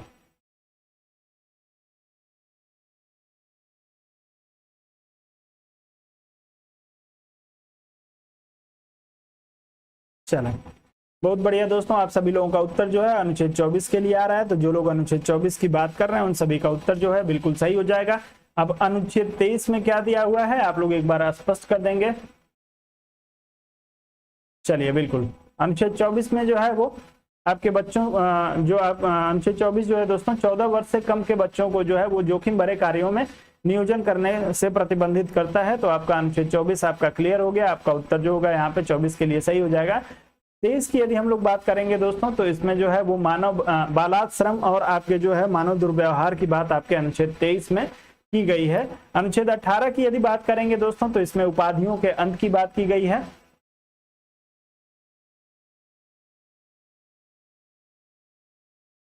उपाधियों का अंत। और अनुच्छेद 17 में आप सभी को पता है कि अस्पृश्यता की बात की गई है। जी बिल्कुल, अनटचेबिलिटी 17 है। 23 में जो है आपके मानव दुर्व्यवहार और बालाश्रम है। और अनुच्छेद 24 जो है वो 14 वर्ष से कम के बच्चों को जो है वो किसी जोखिम भरे कार्य में नियोजित करने से जो है वो प्रतिबंधित करता है। तो आप इसको ध्यान रखेंगे, डी विकल्प आपका जो होगा बिल्कुल सही हो जाएगा। आगे बढ़ जाएं, अगले प्रश्न पे चलेंगे दोस्तों। अगला दिया है, मद्रास राज्य बनाम दुराई राजन 1951 के मुकदमे में भारतीय सर्वोच्च न्यायालय के निर्णय के परिणाम स्वरूप निम्नलिखित में से किस मौलिक अधिकार में संशोधन किया गया। आप लोगों को बताना है दोस्तों, मद्रास राज्य बनाम दुराई राजन 1951 बाद में किस मौलिक अधिकार में संशोधन किया गया था। विधि के समक्ष समता के अधिकार में संशोधन किया गया, भेदभाव के विरुद्ध अधिकार में संशोधन किया गया, या आपके अस्पृश्यता के विरुद्ध अधिकार में, या आपके विचार एवं अभिव्यक्ति की स्वतंत्रता के अधिकार में संशोधन किया गया था। किस अधिकार में जो है वो संशोधन किया गया था दुराई राजन बाद में 1951 के आधार पे आप लोग अपना उत्तर तेजी से करने का प्रयास करेंगे। चलिए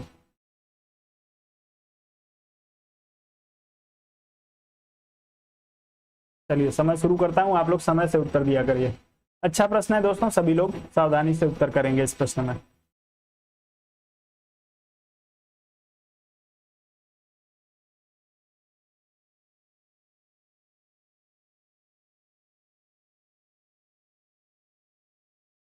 चलिए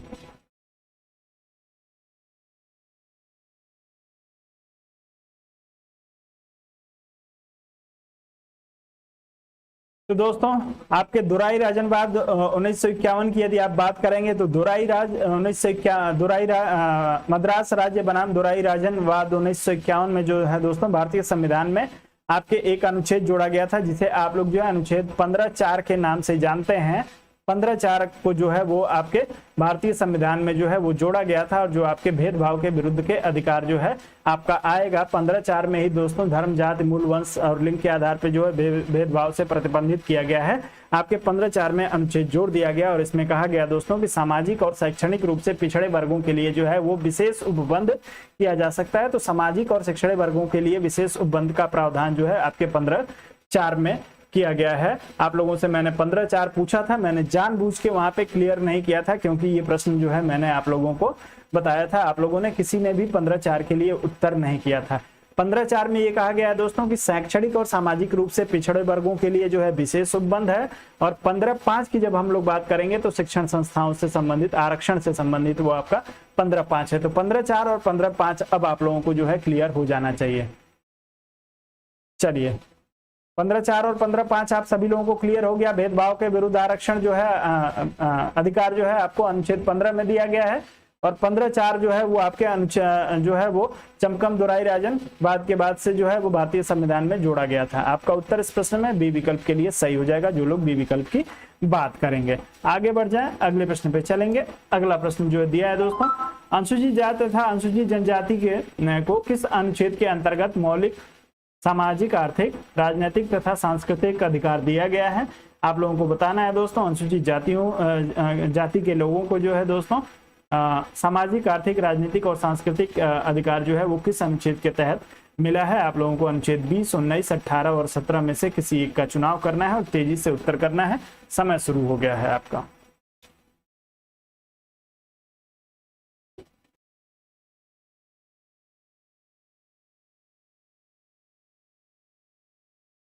चले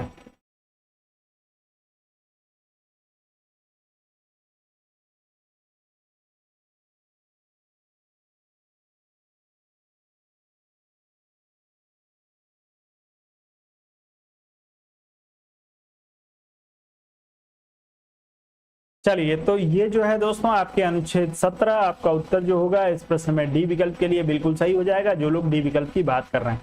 दोस्तों अनुच्छेद 17 आपके जो है अस्पृश्यता से संबंधित अनुच्छेद है, जो है किसी भी प्रकार के अनटचेबिलिटी को जो है या छुआछूत को प्रतिबंधित किया गया है, आप उसको बढ़ावा नहीं दे सकते हैं। साथ में दोस्तों आपको इसमें अनुसूचित जाति, विशेष करके अनुसूचित जाति और अनुसूचित जनजाति के बारे में ये उपबंध करता है दोस्तों, और इसमें सामाजिक, आर्थिक, राजनीतिक और सांस्कृतिक अधिकार जो है ये आपके अनुच्छेद 17 से ही संबंधित है आपके। तो आपका उत्तर जो होगा इस प्रश्न में आपका डी विकल्प के लिए बिल्कुल सही हो जाएगा।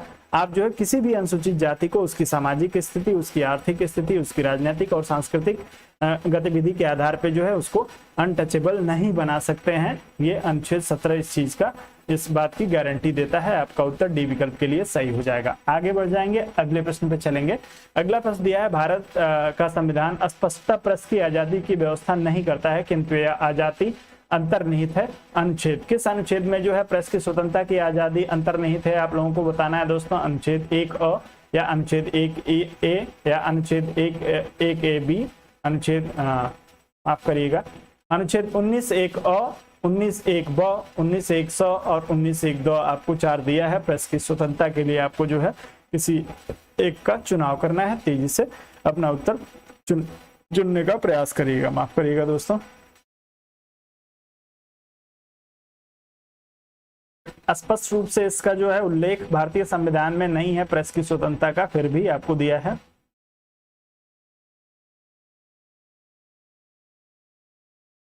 चलिए, तो जो लोग इसमें अनुच्छेद 19(1) अ की बात कर रहे होंगे उन सभी का उत्तर जो होगा बिल्कुल सही हो जाएगा। आपकी वाक और अभिव्यक्ति की जो स्वतंत्रता है उसी के अंतर्गत जो है आपकी प्रेस की स्वतंत्रता भी आती है दोस्तों। और शांतिपूर्वक सम्मेलन करने का अधिकार जो है आपको अनुच्छेद 19(1) ब से मिलता है।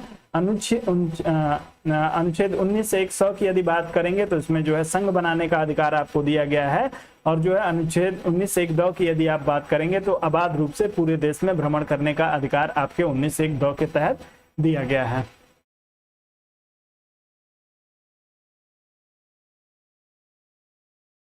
जी जी बिल्कुल, सारे चूंकि भारतीय संविधान में जो है वो मौलिक जो अधिकार हैं वो नकारात्मक ढंग से लिखे गए हैं, तो आपको जो है प्रतिबंध भी उसको उसमें देखने को मिल जाएगा 19(2) में। 19(1) अ में जो है इस पे जो है वो आपको आजादी दी गई है इस चीज की, तो वहीं 19(2) में इस पे युक्त प्रतिबंध भी लगाया गया है। फिलहाल आप लोगों का ए विकल्प के लिए उत्तर जो होगा बिल्कुल सही होगा। अगला प्रश्न दिया है दोस्तों, निम्नलिखित अधिकारों में से कौन सा अधिकार अनुच्छेद 19(1) डी को 21 से मिलाकर पढ़ने पर प्राप्त होता है। 19(1) डी और आपके जो है 21 को मिलाकर पढ़ने पर कौन सा अधिकार प्राप्त होता है आप लोगों को बताना है। विदेश यात्रा का अधिकार, शरण पाने का अधिकार, एकांत का अधिकार या सूचना प्राप्त करने का अधिकार। चारों में से किसी एक का चुनाव करिए, तेजी से उत्तर करिए।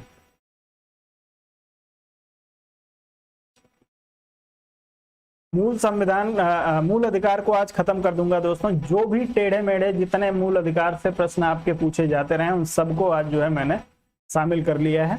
और ये सारे प्रश्न दोस्तों थोड़े से टिपिकल हैं लेकिन आपकी परीक्षा के लिए बहुत ही महत्वपूर्ण है। कुछ बहुत ही सामान्य प्रश्न है, कुछ थोड़े बहुत फंसाने वाले प्रश्न है, लेकिन आपके लिए बहुत ही आवश्यक है।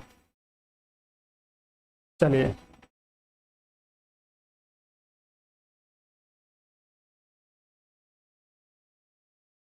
चलिए सभी लोग उत्तर करेंगे दोस्तों।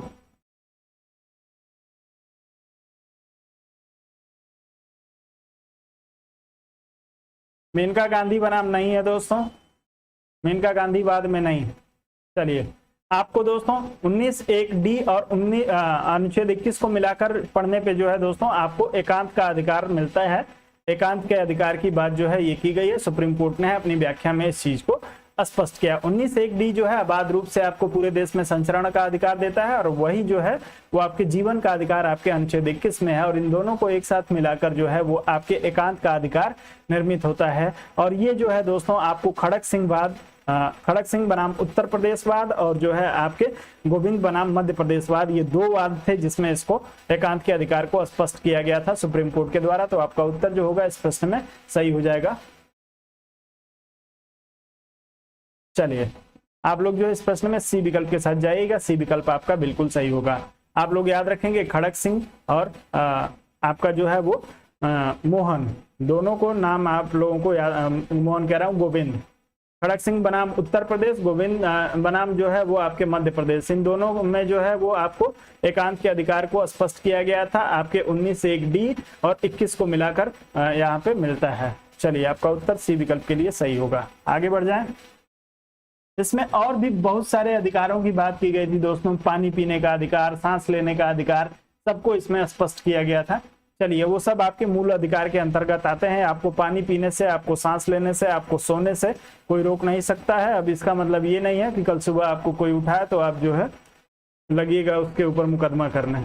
चलिए, धार्मिक स्वतंत्रता के अधिकार के प्रावधान के अंतर्गत सम्मिलित है।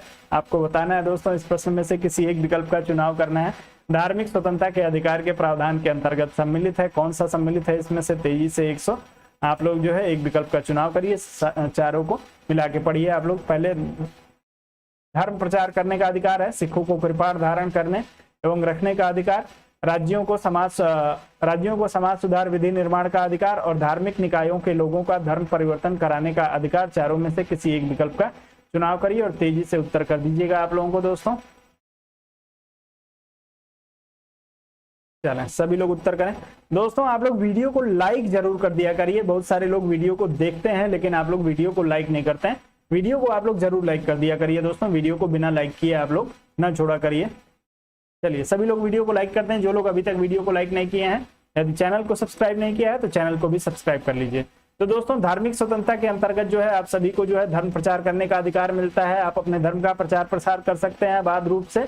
सिखों को कृपाण रखने का अधिकार भी जो दिया गया है दोस्तों, कृपाण रखने का अधिकार, टोपी पहनने का अधिकार, वो सभी धर्मों में है जो है वो आपको दिया गया है। आप अपने धर्म से संबंधित चीजों का जो है वो प्रदर्शन कर सकते हैं, उसमें कहीं कोई समस्या नहीं है।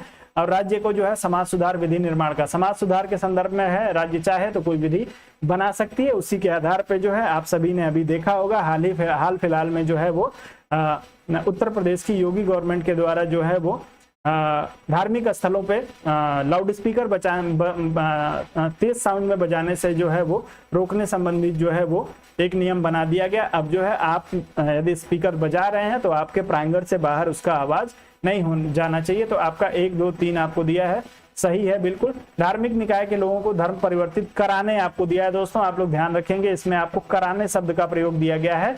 कोई आपके धर्म को जो है परिवर्तित नहीं करा सकता है। यदि वो ऐसा करता है तो ये जो है वो एक क्या बोलते हैं, दंडनीय अपराध है।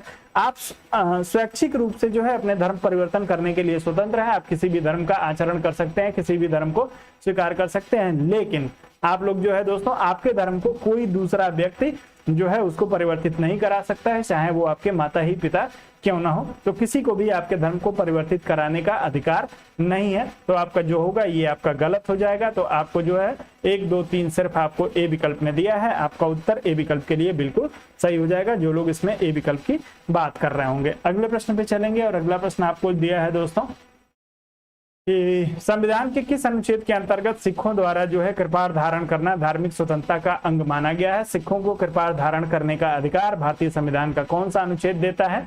अनुच्छेद 24, अनुच्छेद 25, 26 और 27 में से किसी एक का चुनाव करिए। तेजी से अपना उत्तर करने का प्रयास करिएगा दोस्तों। सिखों को कृपाण धारण करने का अधिकार किस अनुच्छेद के तहत मिलता है? सब लोग उत्तर करेंगे। चलिए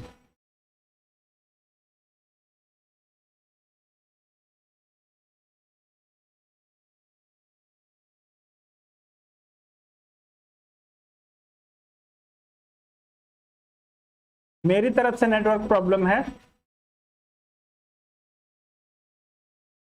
चलें तो अनुच्छेद 25 के तहत जो है वो सिख अपने जो है वो कृपाण धारण कर सकते हैं। कृपाण आप लोगों ने देखा होगा, सिखों के पास जो है कमर में एक छोटे से चाकू टाइप की एक चीज होती है जिसे जो है सिख धर्म में कृपाण के नाम से जाना जाता है। तो आप लोग इस प्रश्न में जो है वो बी विकल्प का चुनाव करिएगा। अनुच्छेद 25 का उत्तर जो होगा आपका बिल्कुल सही हो जाएगा अनुच्छेद 25 के लिए। चलिए आगे बढ़ते हैं। चलिए चंदा की भी बात कर लेंगे। किस वाली चंदा की बात कर रहे हैं प्रमोद जी? चलिए, भारतीय संविधान का कौन सा अनुच्छेद अल्पसंख्यकों को अपनी मनपसंद शिक्षण संस्थाओं को स्थापित करने एवं संचालित करने के अधिकारों का संरक्षण प्रदान करता है? चलिए शिक्षण संस्थाओं से संबंधित अनुच्छेद बता दीजिए दोस्तों। अनुच्छेद 19, 26, 29 और 30।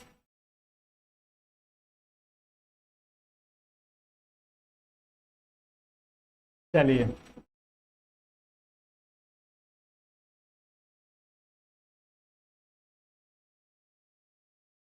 आप चंदा की बात कर रहे थे, लाल बहादुर जी बीबी की बात कर रहे हैं। मुझे समझ ही में नहीं आ रहा है आप लोग कर क्या रहे हैं। बीबी और चंदा को वहीं छोड़ दीजिए, आप लोग आ जाइए प्रश्न पे। चलिए शिक्षण संस्थाओं दिया है दोस्तों। भारतीय संविधान का कौन सा अनुच्छेद अल्पसंख्यकों को अपनी मनपसंद के शिक्षण संस्थाओं को स्थापित और उसे संचालित करने का अधिकार देता है? आप लोग तेजी से उत्तर करने का प्रयास करेंगे दोस्तों इस प्रश्न के लिए। चलिए 29 की बात जो है कर रहे हैं आप लोग, लेकिन 29 नहीं दोस्तों, आप लोग 30 का चुनाव करिए।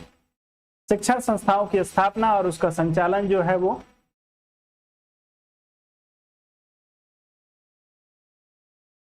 जी नहीं संतोष जी, सिखों के अलावा जो है कोई भी दूसरे धर्म का व्यक्ति कृपाण धारण करके नहीं चल सकता है।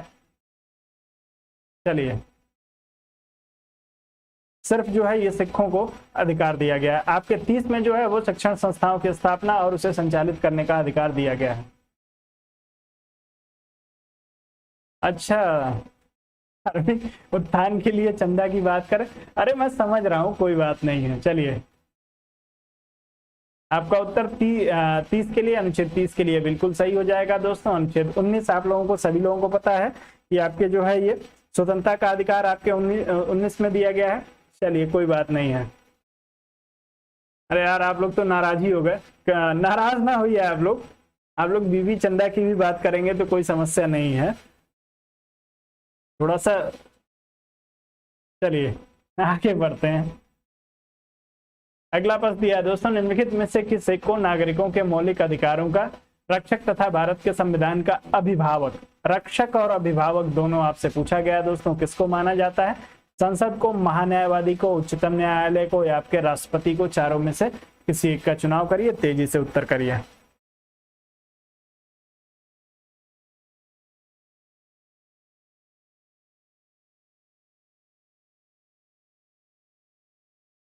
चलिए सभी लोग उत्तर करेंगे दोस्तों।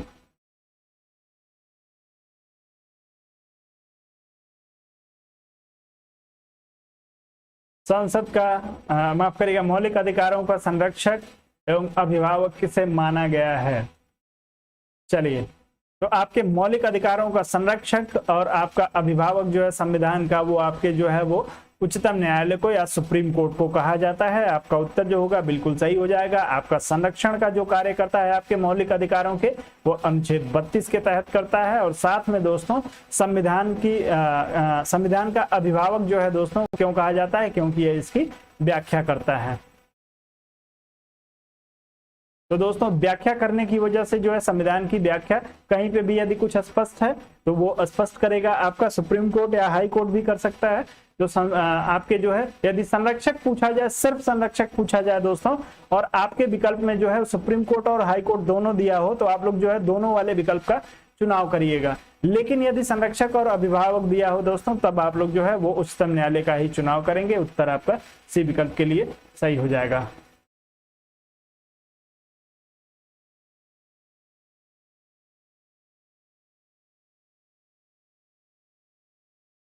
चलिए बहुत अच्छी बात है लाल बहादुर जी, आपका और आपके बच्चे का जो है भविष्य उज्जवल हो, ऐसी शुभकामना है मेरी तरफ से आप सभी लोगों के लिए। अरे थोड़ा सा हंसी मजाक बीच बीच में जरूरी होता है, तो कुछ मिल गया है ऐसा, मैंने जानबूझ के छेड़ दिया, आप लोग बुरा ना माने उसके लिए। व्यक्तिगत स्वतंत्रता के अधिकार के लिए निम्नलिखित में से कौन से रिट याचिका दायर की जा सकती है? यदि आपके व्यक्तिगत स्वतंत्रता के अधिकार का हनन हो रहा है तो आप कौन से रिट फाइल कर सकते हैं? आप लोग बताएंगे। आपको दिया है मैंडमस, कोवारंटो, हैबियस कार्पियस और सर्टियोरी रेरी। आप चारों में से किसी एक का चुनाव करिएगा तेजी से।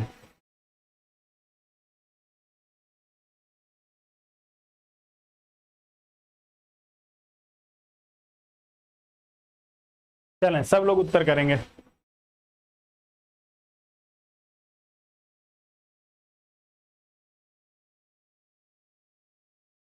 तो जैसा कि मैं देख पा रहा हूं धड़ल्ले से आप लोग जो है सी विकल्प का चुनाव कर रहे हैं इस प्रश्न में।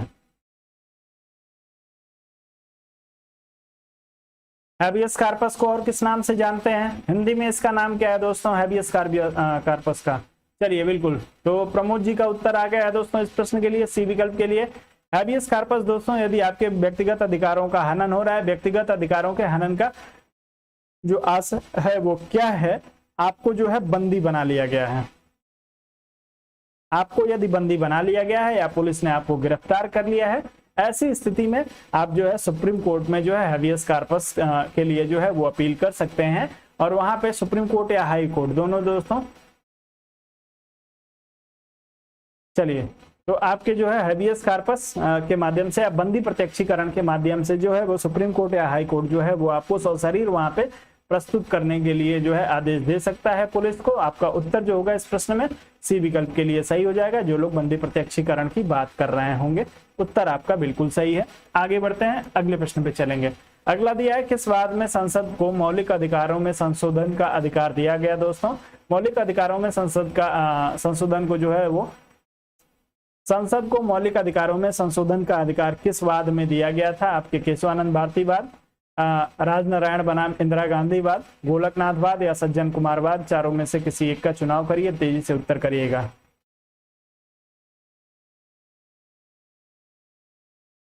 जी 24 घंटे का समय है, लेकिन उसमें जो है वो आवागमन के समय को निकाल दिया जाता है। आने जाने में रास्ते का जो समय है उसको उसमें काउंट नहीं किया जाता है 24 घंटे में, लेकिन ऐसा सामान्यतः हो नहीं पाता है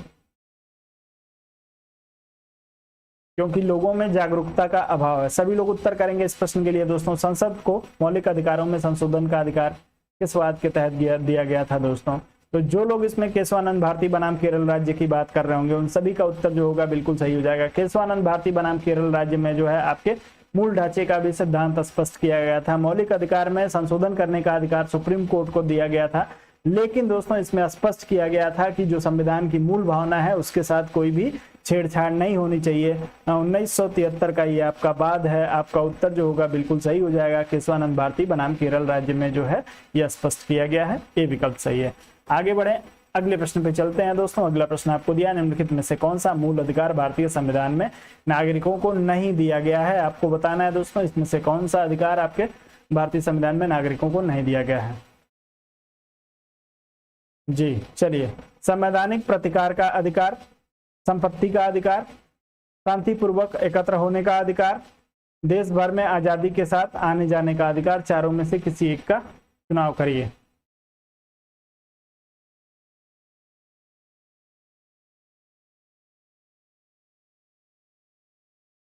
चलें, मूल अधिकार भारतीय संविधान में नागरिकों को नहीं दिया गया है, वो कौन सा अधिकार है दोस्तों इसमें से? चलें, आप सभी का उत्तर जो है बिल्कुल सही आ रहा है दोस्तों। संतोष जी का उत्तर आया 44वां संविधान संशोधन 1978 के तहत जो है वो संपत्ति के अधिकार को निकाल दिया गया था। आप लोग जो है इस प्रश्न में बी विकल्प का चुनाव बिल्कुल कर सकते हैं। तो जो लोग इस प्रश्न में बी विकल्प का चुनाव कर रहे हैं उन सभी का उत्तर बिल्कुल सही है दोस्तों। एक बार यदि अभी तक आपने वीडियो को लाइक नहीं किया है तो वीडियो को लाइक कर दीजिए। यदि वीडियो को शेयर करने में आप सक्षम हो, कर सकते हो मेरे लिए, तो आप लोग इतना जरूर कर दीजिएगा। वीडियो को एक बार शेयर कर दीजिए, वीडियो को लाइक और शेयर आप लोग कर दीजिए। चलिए,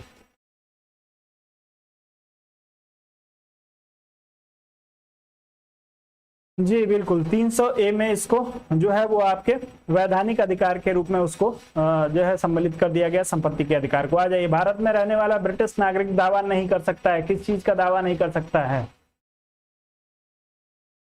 संविधान का प्रतिकार दिया था दोस्तों ए विकल्प में। प्रमोद जी, संविधान का प्रतिकार दिया है। संविधान में जो है दोस्तों कोई चीज यदि आपको नहीं पसंद है तो आप उसके लिए जो है प्रतिकार कर सकते हैं, लेकिन उसका एक तरीका है दोस्तों, आप उस तरीके के खिलाफ नहीं जा सकते हैं। ए विकल्प जो है,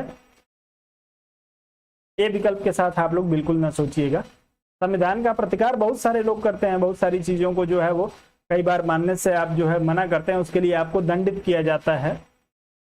तो आप लोग उसको ए विकल्प के साथ ना जाइएगा।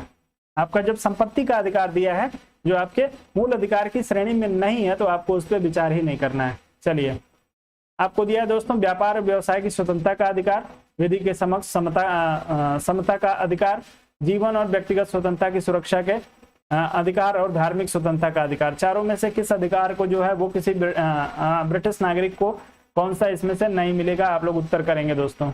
और मैक्सिमम लोग जो है इसमें ये विकल्प की बात कर रहे हैं। व्यापार और व्यवसाय की स्वतंत्रता करने का अधिकार जो है ये किसी भी विदेशी नागरिक को नहीं मिलती है। बाकी विधि के समक्ष समता, जीवन और व्यक्ति की स्वतंत्रता और जो है धर्म की स्वतंत्रता, ये सभी अधिकार जो है वो आपको सभी को मिलेंगे, चाहे वो भारतीय हो या विदेशी हो। लेकिन व्यापार और व्यवसाय करने की जो स्वतंत्रता है वो सिर्फ भारतीयों के लिए है। आपका उत्तर इस प्रश्न में जो होगा ए विकल्प के लिए सही हो जाएगा। आप इसका दावा नहीं कर सकते हैं। यदि सरकार चाहे तो आपको रोक जरूर सकती है। आप आके यहाँ पे व्यापार भी कर सकते हैं, व्यवसाय भी कर सकते हैं, या आप किसी देश में जाके कर सकते हैं, लेकिन सरकार की अनुमति से ही आप वो कार्य कर पाएंगे। आपको मूल अधिकार में वो नहीं आएगा। आप लोग ए विकल्प के साथ जाइएगा। आगे बढ़ते हैं, अगले प्रश्न पे चलेंगे दोस्तों। अगला प्रश्न आपको दिया हुआ है। चलिए, अगला दिया है दोस्तों, किसी को राष्ट्रीय गीत गाने के लिए बाध्य नहीं किया जा सकता है क्योंकि इसमें वाक स्वतंत्रता और अभिव्यक्ति स्वतंत्रता के अधिकार का उल्लंघन होगा। दूसरा दिया है दोस्तों, इसे अंतःकरण की और धर्म की अबाध रूप से आचरण और प्रचार करने की स्वतंत्रता के अधिकार का उल्लंघन होगा। और तीसरा दिया है, राष्ट्रीय गीत गाने के लिए किसी को भी बाध्य करने वाला कोई विधिक उपबंध नहीं है। चारों में से आप किसी एक विकल्प का चुनाव करिए। 1 और 2 सही है, 2 और 3 सही है, 1, 2, 3 सही है, कोई भी सही नहीं है। आप लोग अपना उत्तर तेजी से इस प्रश्न के लिए चुनने का प्रयास करेंगे दोस्तों। राष्ट्रीय गीत क्या है, आप लोगों को पता है? एक बार राष्ट्रीय गीत की एक दो शब्द लिख के आप लोग भेज दीजिए। राष्ट्रीय गीत आप लोगों को पता हो तो आप लोग एक बार कमेंट करेंगे राष्ट्रीय गीत के लिए।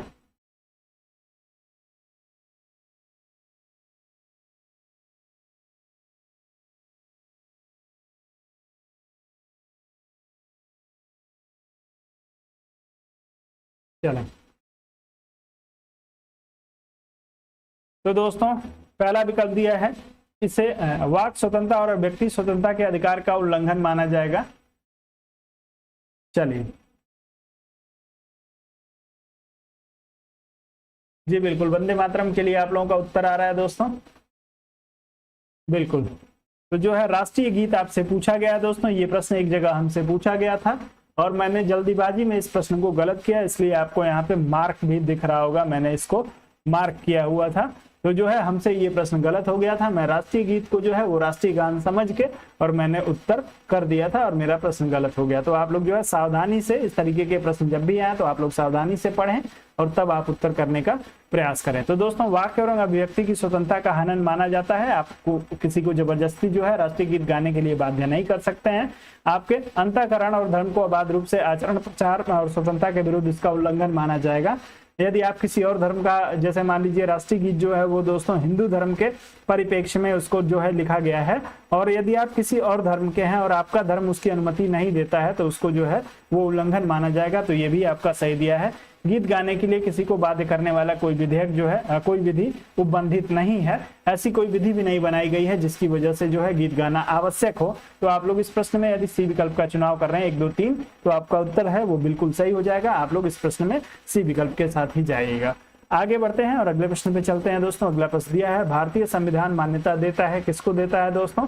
मान्यता केवल धार्मिक अल्पसंख्यकों को, केवल भाषाई अल्पसंख्यकों को, धार्मिक और भाषाई अल्पसंख्यकों को, धार्मिक भाषाई और निर्जातीय अल्पसंख्यकों को, किन किन अल्पसंख्यकों को जो है वो मान्यता भारतीय संविधान के द्वारा मिली है? आप लोग तेजी से उत्तर करने का प्रयास करेंगे इस प्रश्न के लिए। चलिए जितनी तेजी से हो सके आप लोग उत्तर करिएगा।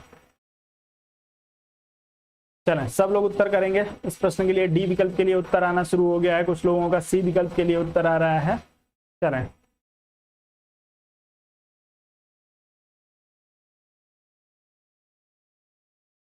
चलें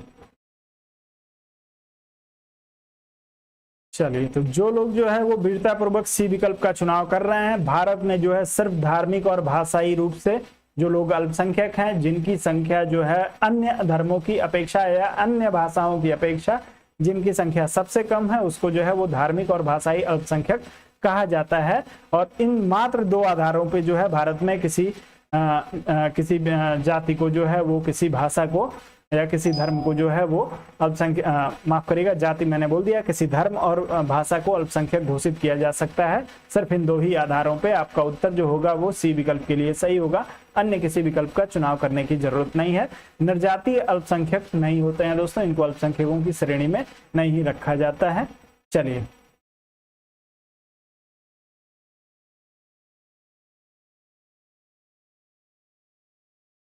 जी, चलिए तो इस प्रश्न में जो है सी विकल्प के साथ जाइएगा। आगे बढ़ते हैं। अगला प्रश्न दिया है, भारतीय संविधान में संशोधन करके शिक्षा का अधिकार कब जोड़ा गया? आप लोगों को बताना है दोस्तों, शिक्षा के अधिकार को जो है भारतीय संविधान में संशोधन करके कब जोड़ा गया था? 1 अप्रैल 2010, 1 अगस्त 2010, 1 अक्टूबर 2010, 1 दिसंबर 2010, चारों में से किसी एक का चुनाव करिए।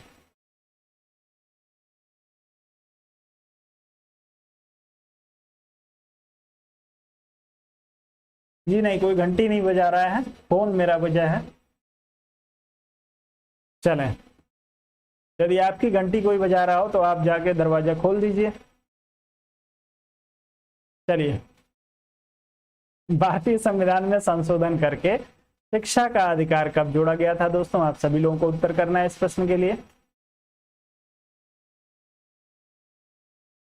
किस संविधान संशोधन के माध्यम से जो है शिक्षा के अधिकार को जोड़ा गया है? सभी लोग उत्तर करेंगे।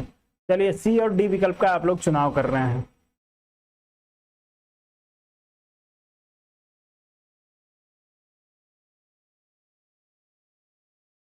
चलें, तो जो लोग इसमें ए विकल्प का चुनाव करेंगे 1 अप्रैल 2010 से दोस्तों, तो 1 अप्रैल 2010 से जो है वो शिक्षा के अधिकार को जो है वो शामिल किया गया था। आपका 86वां संविधान संशोधन है, आप सभी लोगों ने इसको पढ़ा होगा। 86वां संविधान संशोधन 2002 86 अमेंडमेंट है, कब हुआ था? आपके 2002 में, और अंतिम रूप से राष्ट्रपति का हस्ताक्षर 1 अप्रैल 2010 को इस पे हो पाया, जिसकी वजह से जो है 1 अप्रैल 2010 से जो है ये भारतीय शिक्षा का जो 6 से 14 वर्ष के बच्चों की शिक्षा का अधिकार है वो आपके जो है भारतीय संविधान के अनुच्छेद 21(1) में जो है इसको जोड़ दिया गया। तो आप लोग इसको ध्यान रखिएगा, 1 अप्रैल 2010 को जो है ये जोड़ा गया था। ए विकल्प के लिए आपका उत्तर जो होगा बिल्कुल सही होगा। आगे बढ़ जाएं, अगले प्रश्न पे चलते हैं। अगला दिया है, निम्न में से कौन सा अधिकार राष्ट्रीय आपातकाल तक में भी समाप्त या सीमित नहीं किया जा सकता? राष्ट्रीय आपातकाल की भी स्थिति में आपको बताना है किस अधिकार को इसमें से सम्मिलित नहीं किया जा सकता है। देश के किसी भाग में निवास तथा बसने की स्वतंत्रता का अधिकार, व्यक्तिगत स्वतंत्रता तथा जीवन का अधिकार, भारत के संपूर्ण क्षेत्र में आबाद भ्रमण की स्वतंत्रता का अधिकार, वृत्ति या आजीविका की स्वतंत्रता का अधिकार। आप लोग तेजी से उत्तर करेंगे इस प्रश्न के लिए दोस्तों। माफी चाहता हूं आप सभी से।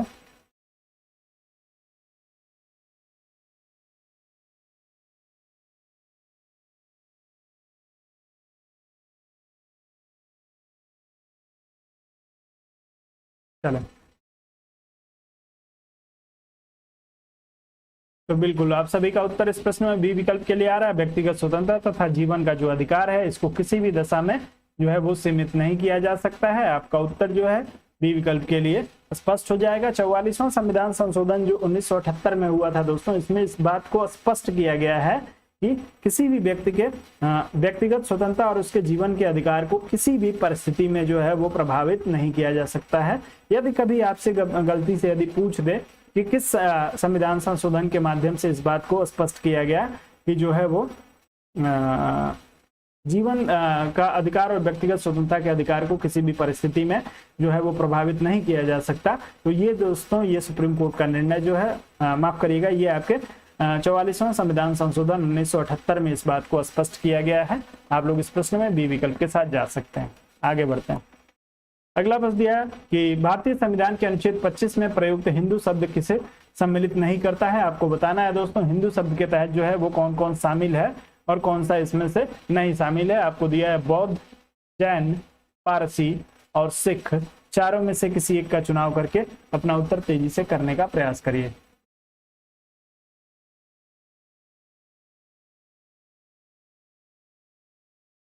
दोस्त मैं इतनी तेजी में रहता हूँ, इतनी तेजी में आता हूँ, और जो हमारे सहयोगी लोग हैं वो मेरे आने के बाद उन लोगों को बुलेट की रफ्तार से वो लोग जो है वो भागते हैं। अब पानी लेने के लिए जो है मुझे स्वयं उठना पड़ेगा। मैं 9 बजे आता हूँ और 9 बजे लोग जो है निकलने के चक्कर में रहते हैं, वो लोग निकल जाते हैं। उन लोगों को इस चीज का ध्यान नहीं रहता है। कभी कभार रख देते हैं, और रख भी कहाँ देते हैं लोग, यहाँ पे मैं बैठा हूँ जहाँ से मैं आपकी क्लास करा रहा हूँ, दूसरे वाले टेबल पे लाके पानी रख देंगे। अब आप बता दीजिए कैसे मैं करूंगा। चलिए इस प्रश्न के लिए आप लोग उत्तर करें दोस्तों। तो जो हिंदू शब्द अनुच्छेद 25 में जिस हिंदू शब्द का प्रयोग किया गया दोस्तों, या भारतीय संविधान में कहीं भी हिंदू का मतलब जो होता है वो आपके बौद्ध, जैन और सिख को मिला के होता है। ये तीनों जो है मिला देंगे तब जो है आपका हिंदू स्पष्ट होगा। यानी बौद्ध लोगों को भी हिंदू माना गया, जैनों को भी हिंदू माना गया और सिखों को भी हिंदू माना गया। पारसियों को और मुसलमानों को जो है इससे अलग रखा जाता है। आप सभी को पता है मुस्लिम तो वैसे ही अलग है, पारसियों को भी जो है वो हिंदू की कैटेगरी में नहीं रखा गया है। तो आप लोग ध्यान रखेंगे बौद्ध, जैन और सिख को मिला के जो है वो भारत में जो आपके प्रमुख रूप से 4 धर्म देखने को मिलते हैं। आपका बौद्ध मिलेगा, जैन मिलेगा, जो है वो आपका जो है वो सिख मिलेगा, सिख मिलेंगे, साथ में आपको पारसी भी मिलेंगे। तो आपके बौद्ध, जैन और सिखों को जो है वो इसमें हिंदू के अंतर्गत शामिल किया गया है। आप लोग इस प्रश्न में जो है सी विकल्प का चुनाव कर रहे हैं, तो आपका उत्तर जो होगा बिल्कुल सही हो जाएगा। आगे बढ़ते हैं, अगले प्रश्न पे चलेंगे। अगला प्रश्न दिया है किसी अपराध में अभियुक्त को स्वयं अपने विरुद्ध गवाह बनने के लिए बाध्य नहीं किया जा सकता? भारतीय संविधान के किस अनुच्छेद में प्रावधान है? आप लोगों को अपने विरुद्ध जो है वो गवाही देने के लिए बाध्य नहीं किया जा सकता। किस अनुच्छेद में ये अधिकार आपको दिया गया है? अनुच्छेद 20(3), अनुच्छेद 21, अनुच्छेद 22 और अनुच्छेद 74। चारों में से किसी एक का चुनाव करके तेजी से अपना उत्तर आप लोग कर दीजिए। चलिए 15 सेकंड का समय लीजिएगा, उससे ज्यादा नहीं। चलिए प्रिया जी, काफी समय के बाद से आपको देख रहा हूं, नियमित रूप से आप लोग बने रहिए। वीडियो को लाइक कर दीजिए दोस्तों, यदि आप में से किसी ने भी अभी तक वीडियो को लाइक ना किया हो तो आप सभी लोग वीडियो को लाइक और शेयर जरूर कर दिया करिए। चलिए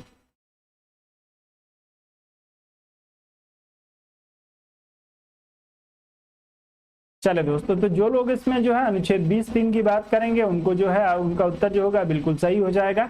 यदि मान लीजिए पुलिस आपको जो है गिरफ्तार कर लेती है और गिरफ्तार करने के बाद से जो है वो जिस अपराध में आपको गिरफ्तार करती है और उसको कोई सबूत नहीं मिल रहा है, फिर भी दोस्तों ऐसी स्थिति में पुलिस आपको जो है मजबूर नहीं कर सकती है इस बात के लिए कि आप अपने ही विरुद्ध गवाही दीजिए।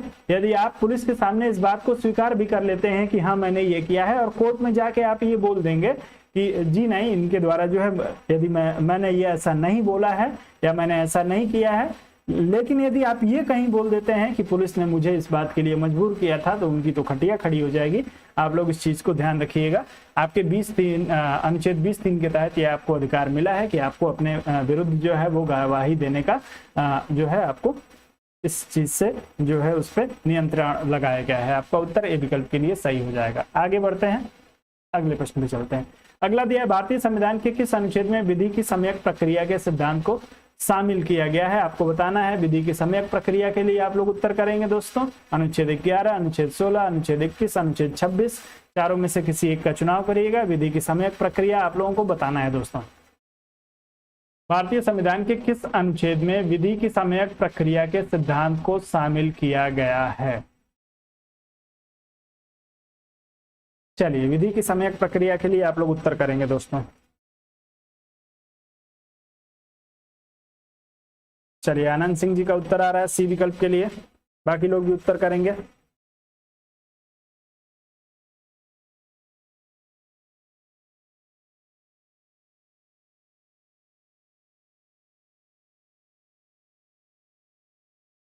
चलिए, तो जो लोग इसमें जो है सी विकल्प का अनुच्छेद 21 का चुनाव कर रहे होंगे उन सभी का उत्तर जो है बिल्कुल सही हो जाएगा। विधि की जो सम्यक प्रक्रिया है वो आपके अनुच्छेद 21 के अंतर्गत आती है, अनुच्छेद 21 में ही उसको शामिल किया जाता है। लेकिन विधि की सम्यक प्रक्रिया क्या है दोस्तों? जैसे मान लीजिए कि आप कोई अपराध करते हैं और आपके अपराध करने के दौरान, आपके अपराध करने के समय, आज की डेट में आपने कोई अपराध किया और उस अपराध के लिए मान लीजिए कि 1 माह की सजा है, 1 माह की सजा का प्रावधान है। तो ऐसा नहीं है दोस्तों कि आज के डेट में आपने यदि अपराध किया है तो आज ही के डेट में जो आपका नियम है उसी के अनुसार आपको सजा मिलेगी। ऐसा नहीं है कि आपको जो है 3 महीने की सजा दे दी जाए। यदि कल जो है, आज आपने अपराध किया है और कल ही जो है इस सजा को बढ़ा के 6 माह कर दिया गया, तो ये कल जो है कल के दिन जो लोग अपराध करेंगे उनको 6 महीने की सजा मिलेगी। लेकिन आज के दिन जो जिस व्यक्ति ने अपराध किया है उसको जो है मात्र 1 महीने की सजा मिलेगी। तो ये विधि की सम्यक प्रक्रिया है। आपका उत्तर इस प्रश्न में 21 के लिए सही होगा, जो लोग इस प्रश्न में 21 की बात कर रहे हैं। आगे बढ़ते हैं, अगले प्रश्न पे चलेंगे। अगला प्रश्न दिया है दोस्तों। चलिए, तो अब यहाँ पे दोस्तों हम लोगों ने आज का सेशन जो है वो कंप्लीट कर लिया। आज का सेशन आप लोगों को कैसा लगा? आप लोग यदि चाहेंगे तो आपको ऐसे ही टॉपिक वाइज लेके और पूरे संविधान को क्लियर करा दूंगा। 10 से 15 क्लास लगेंगे। साथ में दोस्तों आप लोगों की जानकारी के लिए एक बार फिर से आप लोगों को बता दूं कि यदि आप जो है प्रैक्टिस सेशन का मेंबरशिप लेना चाहते हैं तो आप लोग जो है 250 रुपए का भुगतान करके मेंबरशिप ले लीजिए। आप लोग जो है 7007701847 इस नंबर पे जो है 250 रुपए का पेमेंट कर दीजिए, फोन पे, गूगल पे या भीम के माध्यम से, और उसका स्क्रीनशॉट मुझे इसी नंबर पे आप लोग आवश्यक रूप से भेज दीजिए। मैं आप लोगों को जो है नियमित रूप से आपका PDF सेंड कर दूंगा।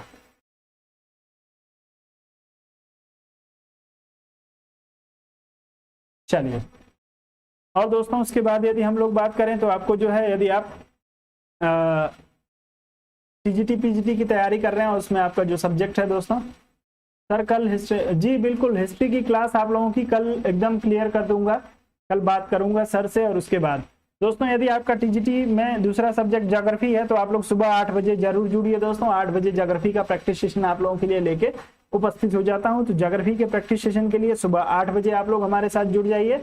और साथ में दोस्तों जिन लोगों को जो है वो राजनीतिक सिद्धांत और विचारक जो है पढ़ने हैं, केवल TGT वाले लोग जो है हमारे साथ जुड़ सकते हैं। आप लोग अपना एक बार जो है मैसेज मुझे जरूर कर दीजिएगा। जो लोग इच्छुक होंगे तो आप लोग जो है एक बार मैसेज करके मुझे सूचित कर देंगे। सिर्फ जो है आप लोग जो है थॉट लिख के और मुझे आप लोग 7007701847 इस नंबर पे एक बार मैसेज कर देंगे। यदि आपको कोई इसके बारे में जानकारी चाहिए होगी, कुछ कंफ्यूजन होगा, तो आप मुझसे फोन करके इसी नंबर पे बात भी कर सकते हैं दोस्तों। चलिए, तो फिलहाल आपके कमेंट को ले लेता हूँ। आप सभी लोगों ने बस वही थैंक यू, नाइस क्लास। चलिए बहुत बहुत धन्यवाद दोस्तों। आप लोगों अपना विचार आप लोग शेयर करते हैं, लेकिन और भी इसके अलावा भी और आप लोग थोड़ा बहुत कुछ लिखा करिए। जी, टीजीटी के लिए, सिर्फ टीजीटी के लिए। जी लाल बहादुर नहीं, पीजीटी, लाल बहादुर जी पीजीटी के लिए नहीं। कोई ऐसा कार्य नहीं ले लूंगा जिसकी वजह से आपको जो है नुकसान हो जाए। कार्य उतनी ही जिम्मेदारी लूंगा जिसमें आपको सफलतापूर्वक पार लगा सकता हूं। तो आप लोग मेरे नंबर पे एक बार मैसेज जरूर कर दीजिएगा दोस्तों। और जो है आपकी क्लास जो है 2 से 3 दिन में, या हो सकता है कि 2 से 3 दिन में नहीं तो सोमवार से या रविवार से आपकी क्लास जो है ये चालू हो जाएगी। इसमें आपको जो है सारे राजनीतिक सिद्धांत पढ़ाऊंगा, जितने भी राजनीतिक सिद्धांत आपके सिलेबस में दिए हुए हैं। साथ ही दोस्तों आपके जो भी 10 विचारक जो आपके सिलेबस में है, उन 10 के 10 विचारक को आप लोगों को एक एक को पूरे डिटेल में पढ़ाऊंगा। चलिए, तो आप लोग जो है वो हमारे साथ जुड़ सकते हैं। इसके लिए आप लोग इस नंबर पे एक बार मैसेज जरूर कर दीजिएगा दोस्तों, यदि आप इसके बारे में इच्छुक हो। और आप लोगों को जब क्लास ये शुरू होती है 1-2 दिन में आपको इसका टाइम स्लॉट वगैरह सब कुछ क्लियर कर दिया जाएगा। क्लास जो है दोस्तों आपको मोबाइल एप्लीकेशन पे चलेगी, जो लाइव स्टडी इलाहाबाद का मोबाइल एप्लीकेशन है, उस पर आप लोगों को ये क्लास मिलेगी। ये यूट्यूब पे नहीं मिलेगी दोस्तों। यदि सब कुछ फ्री में करने लगूंगा तो खाऊंगा क्या दोस्त। यूट्यूब पर नहीं चलेगी, आपके यूट्यूब जो है ये मोबाइल एप्लीकेशन पे चलेगी। ये जितनी सारी आपकी क्लासेज चल रही हैं, इसके लिए संसाधनों की आवश्यकता होती है, इसके लिए पैसे की आवश्यकता होती है। तो यहाँ मैं आप लोगों के लिए सब कुछ जो है वो फ्री ऑफ कास्ट अभी उपलब्ध करा रहा हूँ। अभी जो है इसके बाद से जो पेड क्लास है दोस्तों, पेड क्लास के लिए आप लोगों को एप्लीकेशन पे हमारे साथ जुड़ना पड़ेगा। चलिए, फिलहाल के लिए आप लोग अनुमति दीजिए। और जाते जाते यदि किसी ने भी वीडियो को लाइक ना किया हो तो आप लोग वीडियो को लाइक कर दीजिएगा और वीडियो को शेयर जरूर कर दीजिए दोस्तों। आप लोग थोड़ा सा वीडियो को शेयर करिए कि मजा आए थोड़ा सा, और अब संख्या को आप लोग बढ़ाइए। परीक्षा आ गई है, लोगों को, पढ़ने वाले लोगों तक जो है वीडियो को अवश्य पहुंचाइए। फिलहाल के लिए आप लोग मुझे अनुमति दीजिए। आप सभी लोगों से कल मिलता हूं दोस्तों।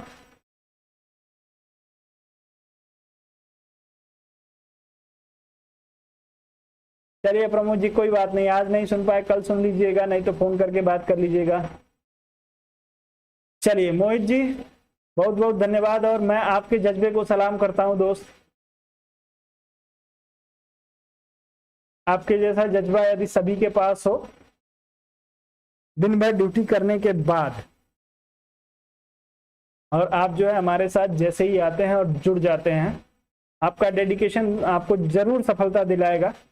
पता नहीं, मैं आप हमसे बड़े हैं, बड़े भाई के जैसे होंगे, लेकिन मैं आपको जो है दोस्त एक चीज बस ये कहना चाहूंगा कि इंसान का जो जज्बा होता है वो उससे कुछ भी करवा सकता है। दुनिया की कोई भी चीज ना ही उसके लिए बड़ी नहीं हो सकती है, आपको वो सफलता दिलाएगी। आप जो है नियमित रूप से लगे रहिए, थोड़ा बहुत पढ़ते रहिए, समय निकाल के, जितना आपके पास समय बचता है आपको सफलता जरूर मिलेगी। ऐसी मेरी शुभकामना है आपके लिए, ईश्वर से प्रार्थना है। चलिए, फिलहाल के लिए दोस्तों अब आप लोगों से कल मिलता हूं, कल सुबह 8 बजे के सेशन में। तब तक के लिए आप लोग मुझे अनुमति दीजिए। आप सभी लोगों को दोस्तों गुड नाइट, शुभ रात्रि, जय हिंद।